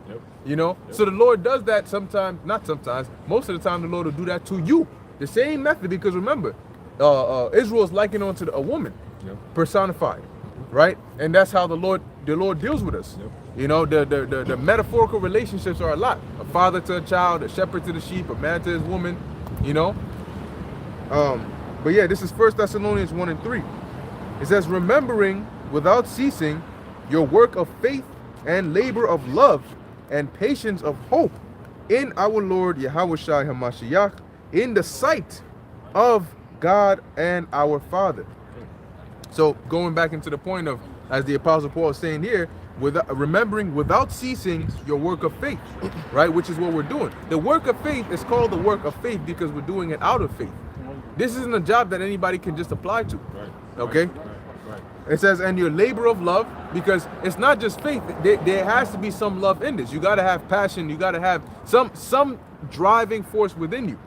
Okay? That's gonna allow you to keep on doing this work. Like we said, not everybody can do this because somebody doesn't have the faith, somebody just doesn't have the passion or the love to do it, or the work ethic. They may say, "Oh, I believe it," but I just don't get that spirit on me whenever I'm speaking or whatever the case is. It says here, and patience of hope, because it's through hope that we have patience. Why do we keep waiting? Because we hope that whatever we're waiting for is going to come. So yet we go yet another year, and we go another year, and another day, and another day, and another day, because we're hoping that any day now is going to happen. So then the next day come, we're getting closer. Hey, but it's very important to have that, because that's what keeps you going. Every day, that hope is what believing that something is or something will be, right? Is you have that in you already. Every morning you wake up, you know this day is one more day that I have to worry about before I get into the kingdom. That's right. Before we get to the time Yahushua returns. That's our one thing. A lot of people don't have that. So to them, it's like they're just being tossed to and fro. That's it. Every day is like I'm just rolling with the punches. Whatever the day brings me, I'll take it. Nah, for us, it's like the day's gonna bring what it brings. I'm gonna handle it. Yeah. You know what I'm saying? I'm not just Stay going, on your shit, stay on your like, path. oh, the day's gonna come with his shit. But guess what? I'm gonna come with my shit too. You know what I'm saying? We're gonna do this. We're gonna do this, and we're gonna keep going, because you are challenging me to stop living my day. That's it. I'm saying I gotta challenge your day so I can finish, so I can move into the next day. That's it. So for me, every day you wake up, it's like you say your prayers, and you have a mindset of a spiritual mindset of, all right, I just gotta make it to the end of the day. And throughout my whole day, I gotta navigate. Whatever I set my mind to do, I'm gonna go ahead and I'm gonna do it with the spirit and power of Yahushua. Lord, guide my steps. You know, Lord, give me the spirit of courage so I'll be able to stand on righteousness at all times, because sometimes it does get hard. Where you got to make the decision of what's right versus what is perceived as right. You know what I'm saying? In society nowadays, everything is all bugged out. Yep. You see? But you got to be able to be standing firm. All right? What was a standard? Stand hard. To stand hard. You know, you got to have a standard, which is the scriptures. Stand high. Right. And when people come around and they hear what you're saying, they're like, oh, wow, damn, that's a different, I like that. You see, because that's knowledge from a different world. They're not used to that. So it's like, damn, how can somebody live like this? This is ancient knowledge. Like, this is secret. Like, wow, this is esoteric stuff. No, it's in the scriptures, bro. But see, well, how come I don't get it from the scripture? Because you don't have the understanding. That's the key. You don't have the understanding. Someone was going to say something? You got something to say? Pretty much, as far as while we out here, and the whole fact it doesn't matter how long it takes for the Lord to come, we're going to continue to do so. In James, this is chapter 1, James chapter 1, verse 12, it says, "Blessed is the man that endureth temptation, for when he is tried, he shall receive the crown of life, which the Lord hath promised to them that love him." So, we out here being tried every day when we at work, when we with our families, whatever. But the whole goal is to keep that faith in mind, and when we come out to teach, it's like we know that we promised something in return. It's the whole promise of that the Lord put out there for us to have crowns, and that's the biggest reward of all things, man. To be amongst the kings and the holiest of holies, man. Right. That's the reward of our patience and our faith. Right? Here's the reward of the patience of the saints, the faith and the patience of the saints. So that's the reward. Ultimately, having that rulership, getting back in our proper order with our power. That's all we care about, man. That's all, as an Israelite man, that's all you should care about. How do I get back in line with my power? And once you do that, everything else comes, which is the promise. And it's set for an appointed time. We just got to make it to that time. That's it. Yeah, this is really our life, our world. That's it. You can't get it twisted. All right? This isn't something you do exclusively and then go back to your life. Right. This is your life, is your life. and that is what you do while you are here, as Right. using the word is not abusing it. Boom. But this is the actual reality. Okay? We're not stepping into the metaverse when we come out here. Right. When you go back into the world is when you stepping into the metaverse. Right. All right? Right. But I'm not, you said you had something? Yeah, this is the brother GMS Yawan 144 Ba, Romans 8:24. For we are saved by hope, but hope that is seen is not hope. For what a man seeth, why doth he yet hope for? Right. Yep. And that's why a lot of these people don't have what we have, which is that hope, because they're looking for something tangible. Yahushua said, well, the kingdom of heaven is not going to be something that you're going to sit back and behold, like, oh, wow, I'm watching the kingdom. No. But it's what? The kingdom is already within us. It's within you. So then we believe the kingdom because of what? Because of hope, because of faith.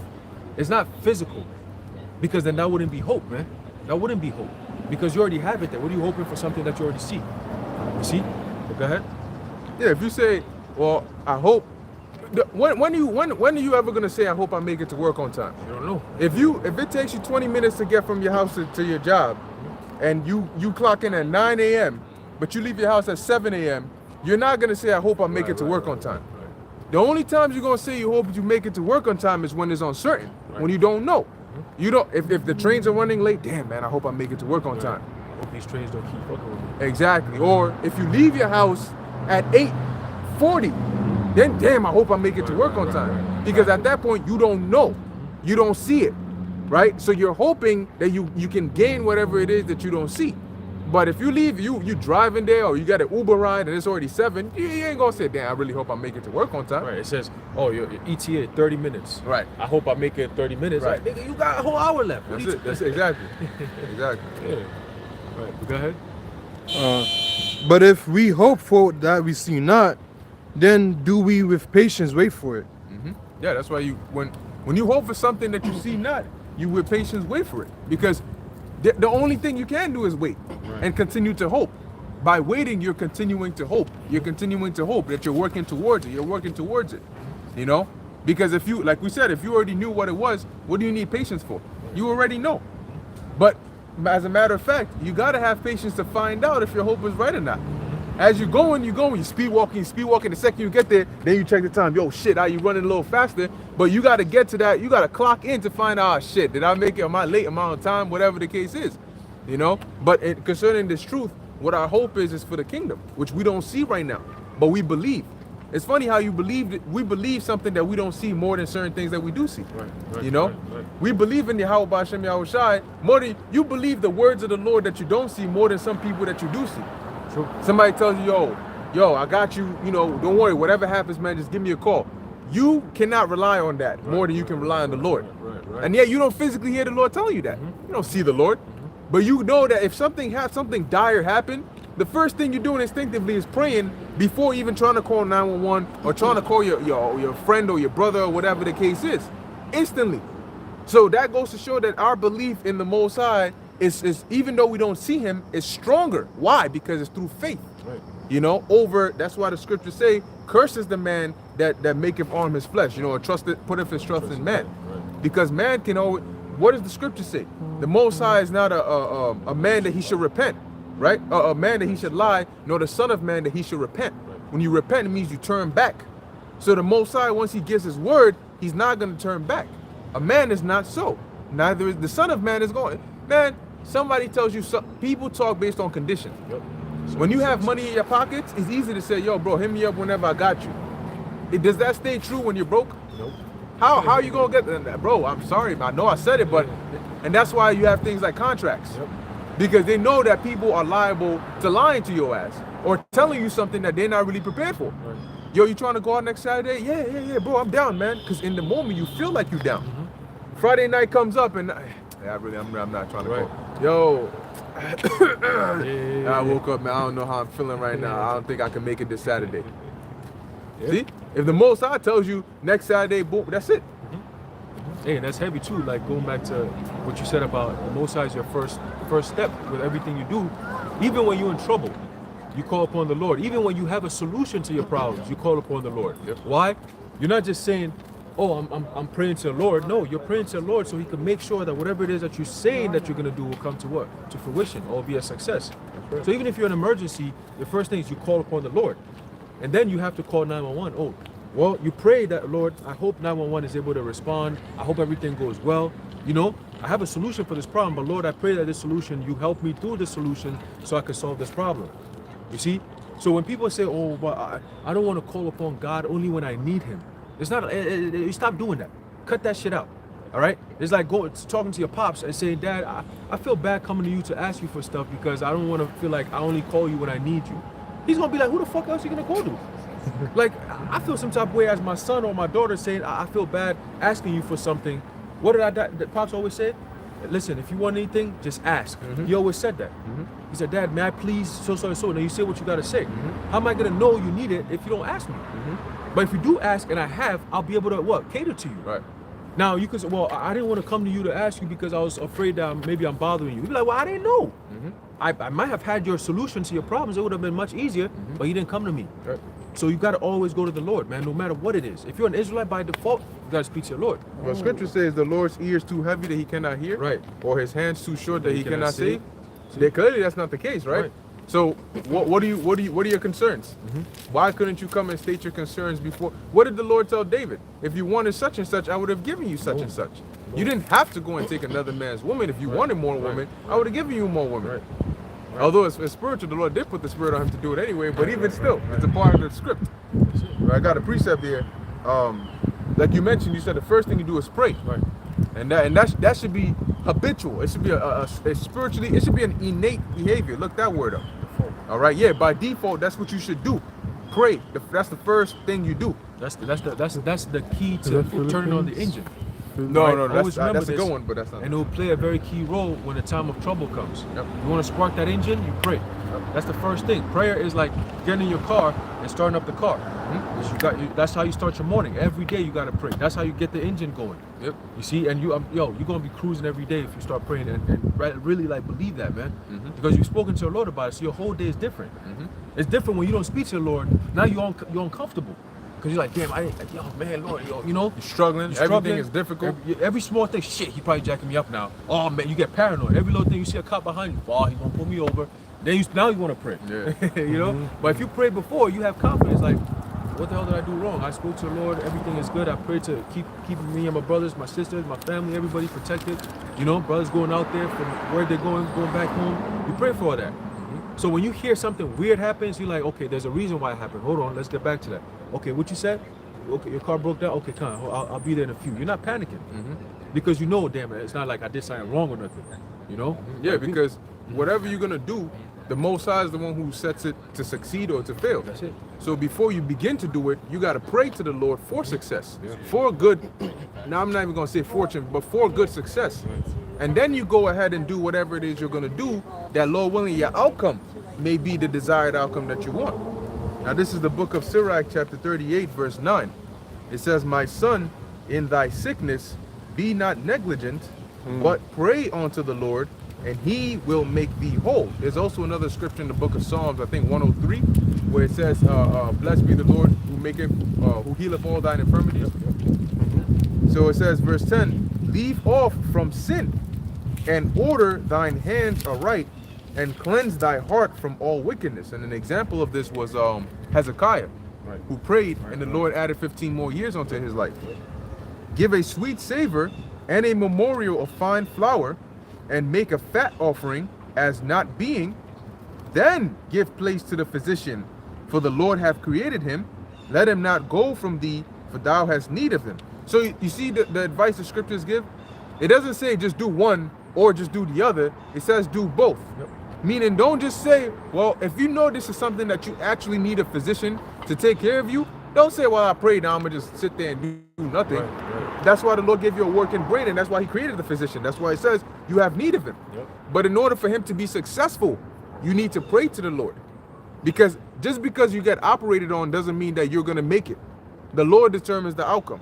But just because you pray doesn't mean that everything is going to happen. If why do you pray over your food? Do you pray just, well, I prayed, so I'm not going to eat now? Right. You pray and then you eat. Right? Like sometimes you might pray, be The like, oh, precept in I prayed, so Psalm there's no 103.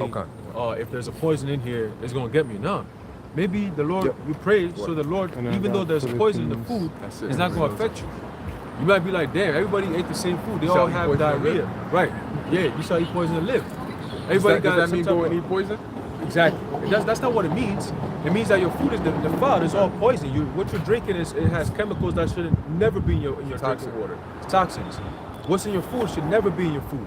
Yep. Never. Like it's being like, yo, look, the stuff that they put in your food, they wear masks and hazmat suits in order to put that in your food. They shouldn't be in your food. That's the first thing. But that's without us knowing how they do these things. We just go to the store and buy it as it is, And then we tear it up. and then we tear it up, you cook it, and you eat. Then it tears you up. There you go. So that's why you gotta pray. That's why you gotta pray for the Lord to bless the food that you're eating. That way, no matter what the outcome is, no matter what the process of this shit was before it got to this table where I'm eating it at, it's not gonna have that intended evil effect on me because it's all evil at the end of the day. They put these chemicals in your food to kill you. So you're praying that, Lord, the food that I'm eating, even though it's not real food, it doesn't kill me. You see, that's why you pray. You see? Well, go ahead. I was gonna say there's something called meat glue. Yeah. Oh, And yeah. you gotta wear a mask Yeah. to when they think it. It's like meat glue. Yeah. They, To glue, put yeah. different meats there. Yeah. So you don't see like it's less. yeah. But in order for them, when they have to mess with it, they have to have a mask on. But think about it. You have to have a mask on to interact with this, but yet they're putting it on the meat for you to eat it. Right. Yep. Unbelievable. Yep. And because it kills you slowly, people think that it's perfectly fine. Right. You actually look. You got to do yourself a service and learn about the human body, man. That's something that I just told myself. Like, yeah, I'm about to go because like we mentioned about YouTube, everything is on there.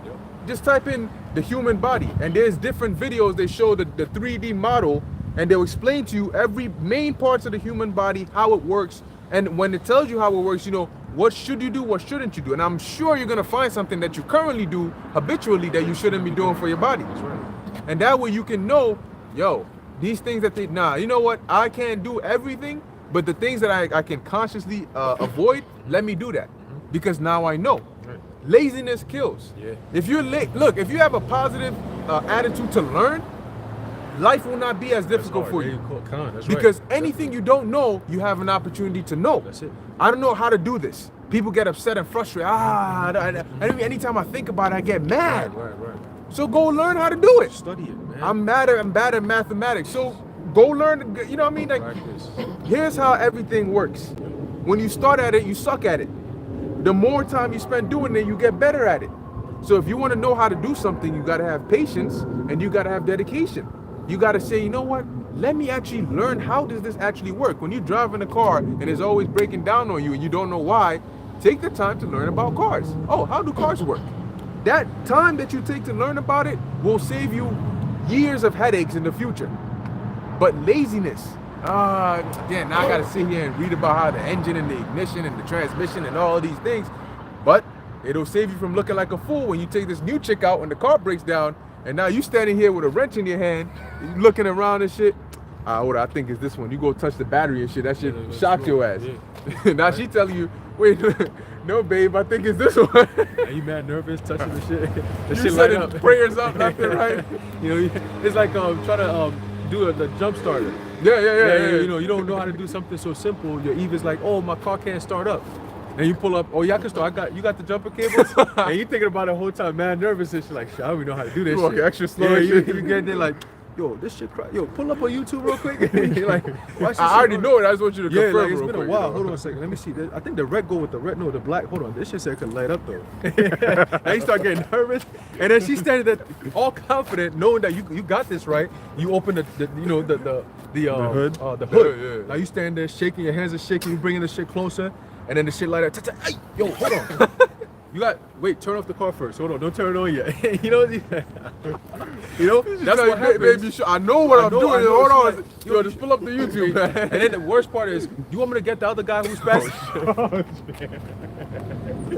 know what I'm saying? Why? Because of what? You lack the knowledge. Let me get this. Well, you mentioned a word called learn. Yep. Right? The word learn here says to what? To get knowledge, be cultivated, to study, to read, to think about. First Timothy 2 and 12? 2 Timothy 2 2 Timothy 2 and 15. 2 and 15. Right. To study to show thyself approved. Yep. That's how you learn.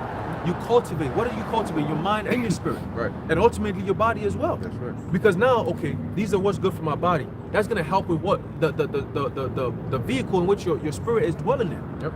If you want your spirit to really move on a very high level, you gotta take care of your body as well. Yep. You see? Now you can exercise, but mostly what you eat. Drinking water, clean water. You gotta know purified water. why. You gotta know why. Why are you exercising? Boom. Why are you eating this? That why is what's gonna let you know, okay, now I'm gonna do it with passion. Yep. What's the difference between your mom telling you gotta eat your vegetables versus you coming and saying, yo, mom, I need vegetables? This kind of vegetables. Exactly. Yeah. Because you know why. Yep. So you're gonna desire it. You're not going, oh yeah, I don't eat this shit today. Yep. Yeah, because now you know what it does for you. Most people don't know how things work. Exactly. They don't know what is the foundation. What is this thing, and how does it work? And how does it work? How does it affect me? Especially in today's society, especially in Babylon, you have to know, even if you pick up a phone, a so-called smartphone, what is this and how does it work? Yeah, exactly. Okay, cool. There's a car right here. You study it. What is this car and how does it work? It's an investment. It's an investment. You know, this woman here, what is this woman and how does she work? Right, You gotta generically. exactly. So it takes time to study things. People, 2 months, they're in a full-blown relationship. You're like, yo, do you take time to learn, Oh, shit. study, learn? Who is she, this Right, person? right. Is she fit for you? Right? No, bro, it's just something, bro, that ass, man. spark, bro. It's a spark. connection. What connection? Ain't no connection, man. She about to disconnect you with shit, nigga. That's what's connected. Nah, That's the his eyes is connected to something. That's Alright. it. you know? But you definitely Mine is connected to about to be death. connected, yeah. You know, so knowledge, knowing is very, very important.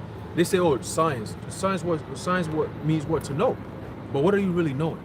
They coming out, now they're saying, well, the science that we told people was 6 feet apart was something that we came up with.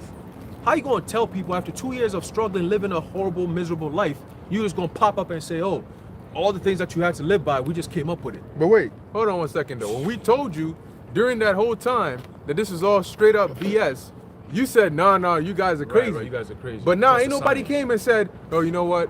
You guys were actually right. This shit didn't make no sense. Right. They themselves came out. Everybody acts like that.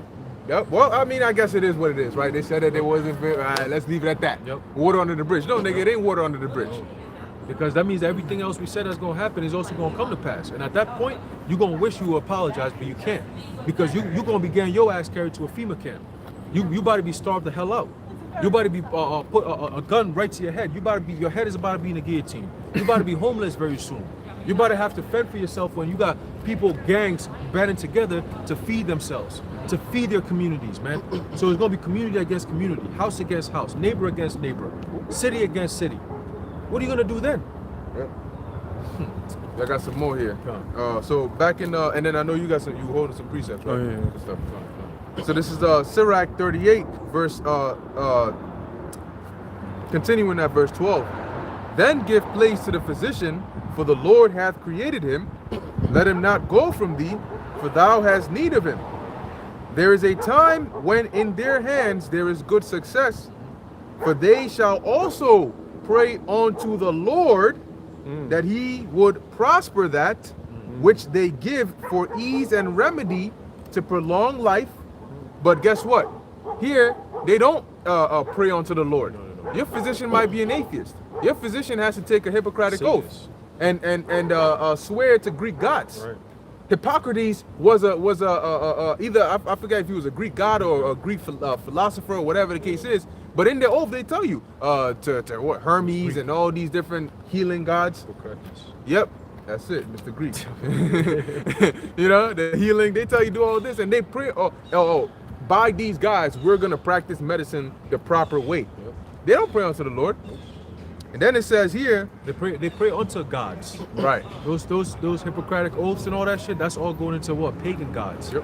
It means something. Yep. All right, Mercury, all these different names, man. Mercurius. Yeah, exactly. That's all satanic. Isn't there one with, I forgot the name, but with Antipas, with the snakes and Oh, all the that? Caduceus? Asclepius. Asclepius. Yeah, Asclepius. Yeah, yep. They were also a group, physician group during the Roman Empire.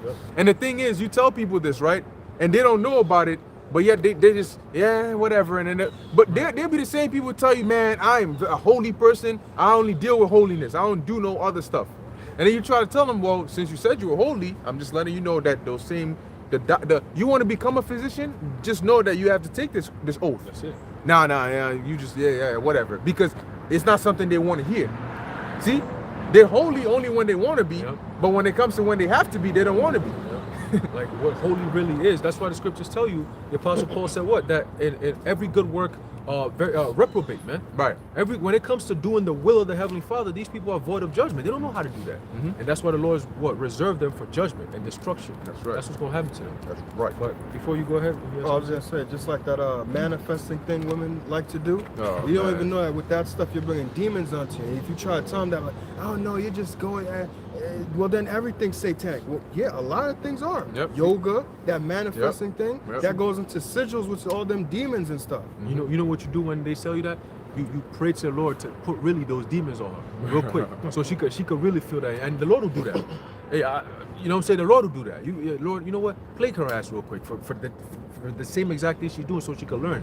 Because sometimes when you speak to them, it's best when they go through shit, so you can explain to them. Be like, I would have told you, but see, sometimes it's best you go through it, so you can see how the Lord deals with you. Like Yeah, children. the annoying part about it is that depending on what shit they go through, now it still comes back to you anyway. Right. You gotta. Yeah, that's the annoying part about it. But that's what women do. They do some dumb shit, and then after Salakia, right? They do some dumb shit, and then what?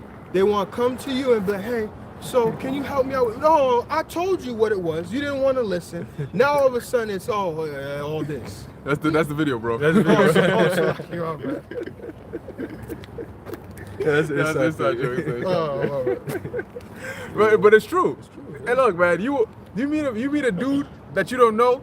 You want to find common ground? Talk about a woman. Talk about female nature. Yep. I'm telling you, anybody with who's not a simp and has common sense, there's common ground right there. Yep. Because it is I'm different. So how is it that every man got the same report about their woman? Right. Every woman is so-called different. Right. But I can tell you, yo, why is it that women always? Oh my God, Yeah. bro, man, how did you know, He bro? give me more details, What you and mean? you be like, I thought I women thought were that was my different. own Yeah, I thought that personal was shit. your shit was going on. Where do you think the MGTOW thing came from? Exactly. I thought it's like we dealing with clones. Yeah. You know what I mean? Yeah. But because of society. Society tells the women to live a certain way. So we all gotta deal with the same bullshit, man. Yep. It goes back to the foundation of this fucking place. Man, this place, bro. Hey, the kingdom is gonna be so perfect. You women gonna be so happy. Like our women, guess what? They're happy with us. They're happy with us. You know why they're happy? Because they're in righteous order. They understand why they're in order. Now, it's not like we tell you, hey, you can't wear this. Don't wear it because I said so. Nah, you explain to them why. Yep. You teach them from the scriptures why. Number one is in the scriptures. You claim to believe in the scriptures. It's right here. Number two is for your own good. When you do what I tell you to do, guess what? Why would any man tell a female, his woman, right, things that's not going to benefit her? exactly. Why First would of I all- tell you something to hurt you? Exactly. Everything I'm doing is to benefit you. Unless I'm Jeffrey Dahmer. You know what I'm saying? It's to benefit you. Like, I'm trying to guide you. I'm trying to help you out. These are things you didn't know before. You were following after the ways of the world and you were getting affected by it. So now you're coming back into a righteous order. You have to listen to a man who can coach you, who can guide you in the ways of righteousness. And that takes humility. It takes humility, Yeah. a lot of humility, and it takes also what? Confidence and courage and righteousness from the man. If a man cannot lead, the woman is not going to follow, man. That's just what it is. That's right. That's just what it is. So you need strong men in society. These weak ass things that they got going on is only going to fail. It's going to come to a point where women are going to reject men who have that energy, man. And that's why the scripture says a man shall be made more precious than fine gold, because now you're looking at everything going on. You're like, nah, I need strength. I need stability. I need a man who knows what's going on around these times. Isaiah 33:6. Okay, the wisdom and knowledge keeping us stable in these times. We got family who's bugging out. You got friends who are bugging out. Everybody's reaching out to you. You know what that means? It makes you more attractive. When females see everyone is reaching out for this guy, they want to know why. Right. Damn, like yo, your friends are reaching out to you. Your family's reaching out to you. Everybody treats you special. She want to be around there. No, wait till the Lord shows Man. 2nd Ezra 16. Boy, Matter of fact, I'm gonna get that. right. We could start wrapping it up with that. Yeah. You know, because like the title says, what time is running out. Yep. You know, time has literally run out at this point. We're in those days, man. That's why we're giving you these words of what exhortation to get yourself ready. Because any day now, we're in October. What's October 8th? Yeah. October, Yeah, November, October. December. 2 more months. That's crazy. 2 more months, the year is over. And who knows? We just started February. I remember that gas prices started going up, and we were all Yeah, getting excited. yeah, Oh, 3 something, yeah, yeah. $4. Oh shit! Done. The summer's coming. It's gonna rise quick. You know what I'm saying? All this stuff. Now we got you summertime. But now it's coming back up again. Boom. Now they talking about cases. Fauci talking about, well, we might have to go back into wearing masks again. Oh yeah. So you already know, man. This time, people are already getting ready to come after them. Right. Now, that's why now they have to do something different. Now there's multiple cases of different things. You have the MP, Yep. you have the Ebo, Yeah, Ebo. and then there's something else I forgot. But Something there's, bivalent, blah, blah. yeah, there's What's some the other Ebo? things going on. The It's, Ebola that Ebola. ends with a lot. Oh, Yeah. It's a common. Yeah, I just put it. First name Ebo, last name La. That's Alright. it. That's it. First That's thing it, you do, yeah. that's it. So you got all these things going on, but they know. Oh, my mom was telling me. She said, she said that something weird is going on over there in Ghana because she's been hearing of way too many frequent deaths. And That's, people, and it's the SADS. same thing, huh? SADS. Sudden adult death syndrome. Syndrome? Yeah, SADS. Yes. And she said it's all the same. Yep. She said they're fine. Then all of a sudden they say, I'm not really feeling too well. And then they go to the hospital. Doctor checks them, says, this ain't nothing that I've ever seen before. Like, it's just whatever. She said one of them literally went to the doctor, got diagnosed, got checked, was sitting there in the waiting room, gone. That's it. They just sat there and boom, they're gone. Another one, same thing. Then I'm not really feeling too well. They go to the hospital. Doctor's like, there's nothing that I can, this is weird. Boom, they're gone. And she said, boom, it's just like frequent. She said, I'm starting to think that it might be, Pan D related. What's that? The squirrel. Okay. It's that thing. Yeah, I'm starting to think it's that thing. And I'm like, yeah. In that video that you sent me, where you got people that they just there and then randomly they just start turning. Yeah, that almost shit. like there's a sickness, Yeah, something. And then they turn and turn and yeah, turn, they and drop. then boom. That's it. And when they drop, it's like those Like a cattle. shock. Yeah, like Yeah, they they're just stiff. they stuck in a certain Yep, position yep, and they yep, die. yep, You know? Yep, And just like that. there was a woman getting her nails done. And the lady doing her nails, the woman is just there getting her nails done, and suddenly out of nowhere, she just like like a trance. yeah, then she just Yeah. boom, then she falls. Drops, yeah. And this is in different parts of the world, Different parts of and the they're world. all doing the same exact thing. Yep. Somebody did it and fell in the train tracks and got ran over. Yep. You know, he was Yep. just standing there. He starts turning, Yep, turning, yep, turning. yep, Boom, yep, boom. he's done. Yep. So Yep. something is going on, and this is why we warned your asses that look, after you drink the Kool-Aid, then all these uncertainties are gonna come out, and you don't know what's going on. Is it directly related? Is it not? You're better off standing from a safe point and looking and saying, I don't know what's happening, but something is happening, but I know it doesn't involve me. But here it is, you already in the shit. Now your heart is beating over everything. Cause you like, is it not? Right. Whatever it is, I can't undo whatever's done to me. So now you're done now. But it's all good because it's safe and effective. Can I? You know, it's safe and effective. But hey, that's the reality, man. America is turned into a very bitter country, a bitter world, very dark. You know what I'm saying? Look at the president of this country. Look at the way the world is moving right now. Nothing is positive. Everything is negative, man. And it's all signaling what? Death, destruction, pain, suffering. no food, cold weather, no certainty of life. The government is talking about UBI, CBDC, UBI, all these different things. That means that what? They have to deconstruct currently what people are sitting on as luxury or some type of life. They have to change all that. It's not done by accident. Oh, you know, one day we're just gonna change things. No, it's happening right now as we speak, and they tell you the end result of what's happening. Oh, this is all to change, decentralize, to centralize money, which is fulfillment of prophecy, to centralize food, to centralize everything, religion, politics, all of these different things will be under one banner, one umbrella, which is known as the New World Order, the new construction, the new cosmos, if you will, the new specific arrangement of life. That's what they want to do. And it's going to be what? Underneath satanic principles, man. They want to do away with the scriptures. They want to do away with us. That is why being an Israelite is a very big important thing, because that's the most important thing to stop this so-called New World Order agenda. That's the only real thing. Only real thing. Really, that's the only real thing. Everything else is nothing. Because guess what? It's real. It's real, exactly. Because back in 1776, we didn't know we're Israelites. In 1876, we didn't know we're Israelites. 1976, 2076 is when we know we're Israelites. Guess what? They knew. They knew, exactly. You know? Got a precept. So, yeah. This is the book of Ezekiel because, like you said, this is all about to happen. And I did a video on it. I said, wow, it's actually happening, and yet no one sees it. Like, things are actually happening in the world right now.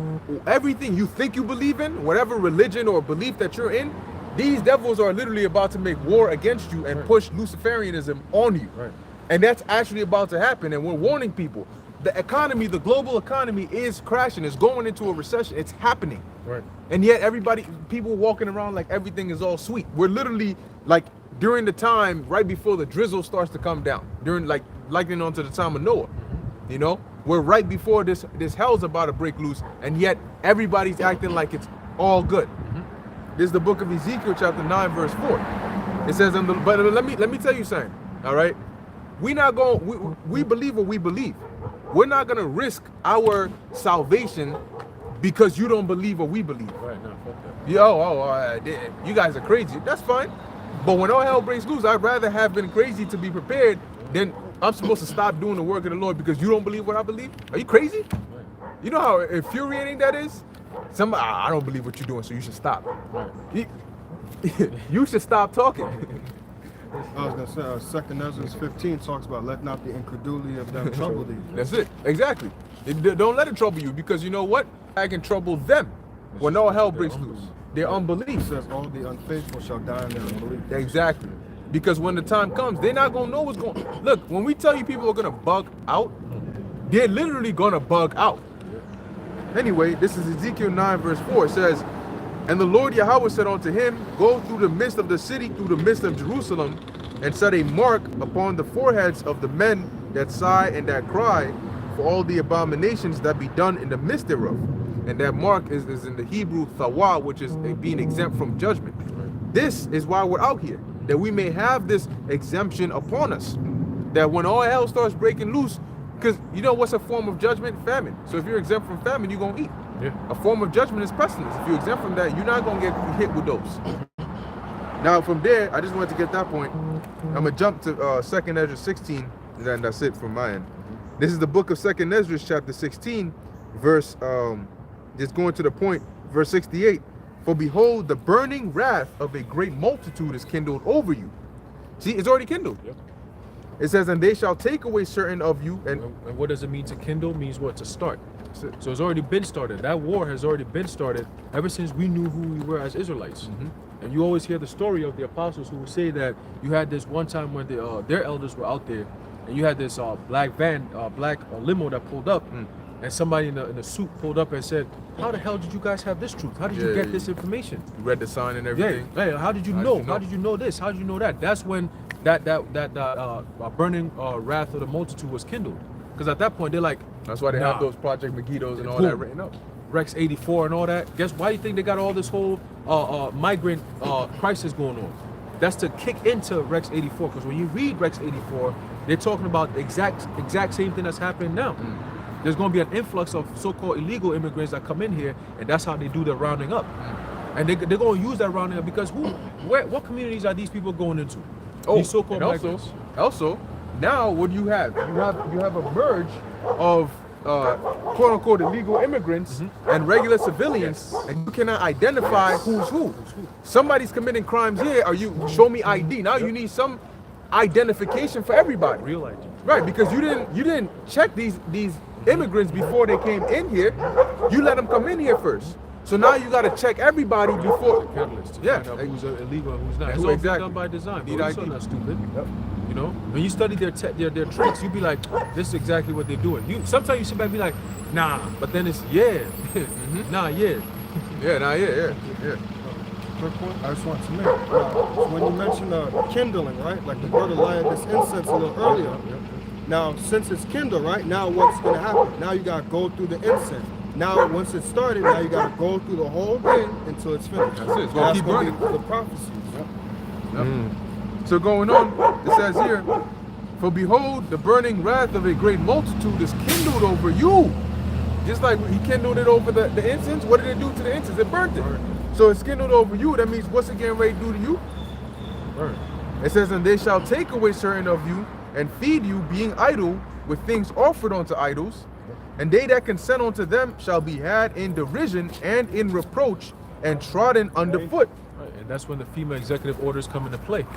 All right, and I'll give you there's certain this is the spirit. There's a certain this was legislations that were supposed to be passed in New York. All right, and those who remember this Assembly Bill A 8378 forced C-shot mandates to attend school. Yep. Remember that, right? Bill A279A/S 75A says forces all adult V records. It's all gonna come back. Bill A78229, whatever, it says forced C shots for college. It came to pass. It was signed into place. So all these replace the CV shots with the you know what shot. The implantable. Yes, that's it. Right? It says forced flu shots to attend school and preschool daycare. Assembly Bill A 8398 eliminates religious exemptions for work and college. Yep. Bill A 3091, it says eliminates parents' consent to shots when a child reaches 14 years of age. Bill A 822 eliminates parents' rights to consent to STD shot for children of any age. STD? Assembly Bill A 416, this is the famous one, allows the governor to imprison without trial anyone who considers a threat to public health. And that goes perfectly with the NDA Act that was signed into play by Obama back in 2012. That right there gives them an opening by law. Like it tells in the book of Psalm that what they frameth mischief by law. Yep. That's what they do. Yep. This is all mischief right here, man. Wickedness. Orders. What's that? Executive order. Executive orders. And when in a time of an emergency or a state of emergency, these execute executive them. orders, boom, are executed. Yep. See? So that's what's coming. They set everything up in place so then they could cause the emergency and then enact these things by law. So now if you do anything against that law, you'll be held liable for that. So now by law, legally, you become a criminal. You see how crazy it is? They make criminals out of people who are innocent. The 1984 thought Yep. criminals. Thought criminals. They made thinking a crime. Yep. That was it in there? Yeah. All that's right. it.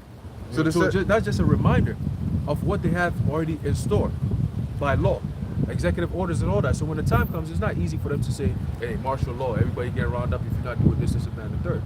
Based on their own, it's up to their own judgment, their discretion, man. That's crazy as hell. These unstable ass people were leaving everything up to them. A Hoko or a fucking Mayor Lightfoot, looking like a whole shit. raccoon. How the hell is she gonna be running shit? This city's about to be Gotham. That's it. You know? That's it. Insomniapolis. That's it. And if I may say, a lot of the majority of this world, people of this world, they have no problem with following their laws. So when those executive orders get executed, guess what? They're gonna fall right in line, and it's gonna be predominantly men like us who's gonna be made examples of, because we the total opposite of going according They're to gonna their try. laws. They're gonna try. You know, Lord willing, we be those men. You know, but the whole fact of the matter is, y'all follow those laws. What I was bringing out, the reason why I was saying that is y'all follow those laws, but y'all make it so difficult to follow the laws of the Lord. Right. That's it. You know. That's it. Awesome. Yep. So let's finish it off here. This is 2nd Ezra 16 and 70. For there shall be in every place and in the next cities a great insurrection upon those that fear the Lord. They shall be like madmen, sparing none, but still spoiling and destroying those that fear the Lord. For they shall waste and take away their goods and cast them out of their houses, like that dream the brother had recently about Jacob's trouble, how the troops were coming in and taking people's food and all that. It says, verse 73, then shall they be known who are my chosen, and they shall be tried as the gold in the fire, because even though the Lord is going to deliver us, we still going to be tested, and we still going to be tried. Hear, O ye my beloved, saith the Lord, behold, the days of trouble are at hand, but I will deliver you from the same. That's what the Lord said. So he already told us, look, the days of trouble are here. I'm telling you, but don't worry, because I got your back. Okay? Don't worry, literally, don't worry. Don't worry, man. Don't worry. That's what that means. That's what the Lord is telling us. That's it. Why would you worry after the Lord said not to worry? What the hell is the word? Now you disobeying Yeah, the you're Lord. disobeying the Lord. Don't worry. Literally, have it in your mind, I ain't got nothing to worry about. My bill's gonna be taken care of, my food's gonna be taken care of, my shelter's gonna be taken. The Lord's gonna take care of all of us. Don't worry about it. If you're of the elect, that's what happens when you have faith in the Lord. That's part of the perks of being part of the elect. You get delivered, you get taken care of without you having to do anything. It's not up to you. It's up to the Most High. You see, He's gonna take care of us, man. It's like a man who his woman been waiting on him for a long time. He was out the house for a while. And he's finally coming home, and what happened? She's excited to see him.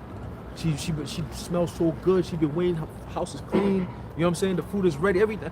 The man comes home. He misses her, and she looking all nice and fresh and fine. And she runs right to him. Oh. The first thing, what do you think a man's gonna do? She nice and feminine and soft with that nice smile on her face, and he looks at her like, that's my woman, right? Like, you know what I'm saying? What he gonna do? He love her and protect her and give her everything she wants. That's the same thing for the elect. Everything she needs. Share everything she needs. So Yahushua gonna take care of us, man. He gonna take care of his elect. God. All right? I'm going to give one quick precept. Go on. Don't mess with mine. Close. All right. This is Yeah. Psalms 119. I'm gonna start from 113. Verse 113. I hate vain thoughts, but the Lord do I love. Thou art my hiding place and my shield. I hope in thy word. That's it. That's it. That's right. So, pretty much, man, we hide in the Lord, man. He's our shield. And like the brother said, in those times, he said, don't worry. So, you know, we hope that, you know, we don't hope, we know his word is bond. That's so, right. You know, we going off with the hope of knowing that, you know, this place will be done Now you over with talking. soon, man. That's it. That's right. Inshallah. Oh, I was gonna say, like the scripture said, the Lord is not the author of confusion, but of peace. And when you go into worrying and doubt and all that, what? That's cluster in your mind, and what? You can't really think, you can't think. But what? Like the scripture said, the Lord is the author of, He's not the author of confusion, but of peace. And what? When you have faith, you have peace. You're at calm. You're at ease. You're able to like, oh, okay, this is in the hands of the Lord. I don't have to worry. But when you worry and things like that, that's that confusion. That's that clutter in your mind. That's right. Yep. Yeah. Yeah, if you leave it up to the Lord, Yahushua, he's the what? The author and finisher of our faith. Right? So you gotta leave it up to him, man. You know, for real. And finish it. The scriptures say, he whose mind is stayed on the Lord will be in perfect peace. And that's what we're looking for. So anyway, with that, we're going to end it here. Lord willing, that was edifying to the elect. We want to give all praises, honor, and glory to Yahweh, Bahasham, Yahushai, Bahasham, Rachak, Wadash. Shalom. Shalom.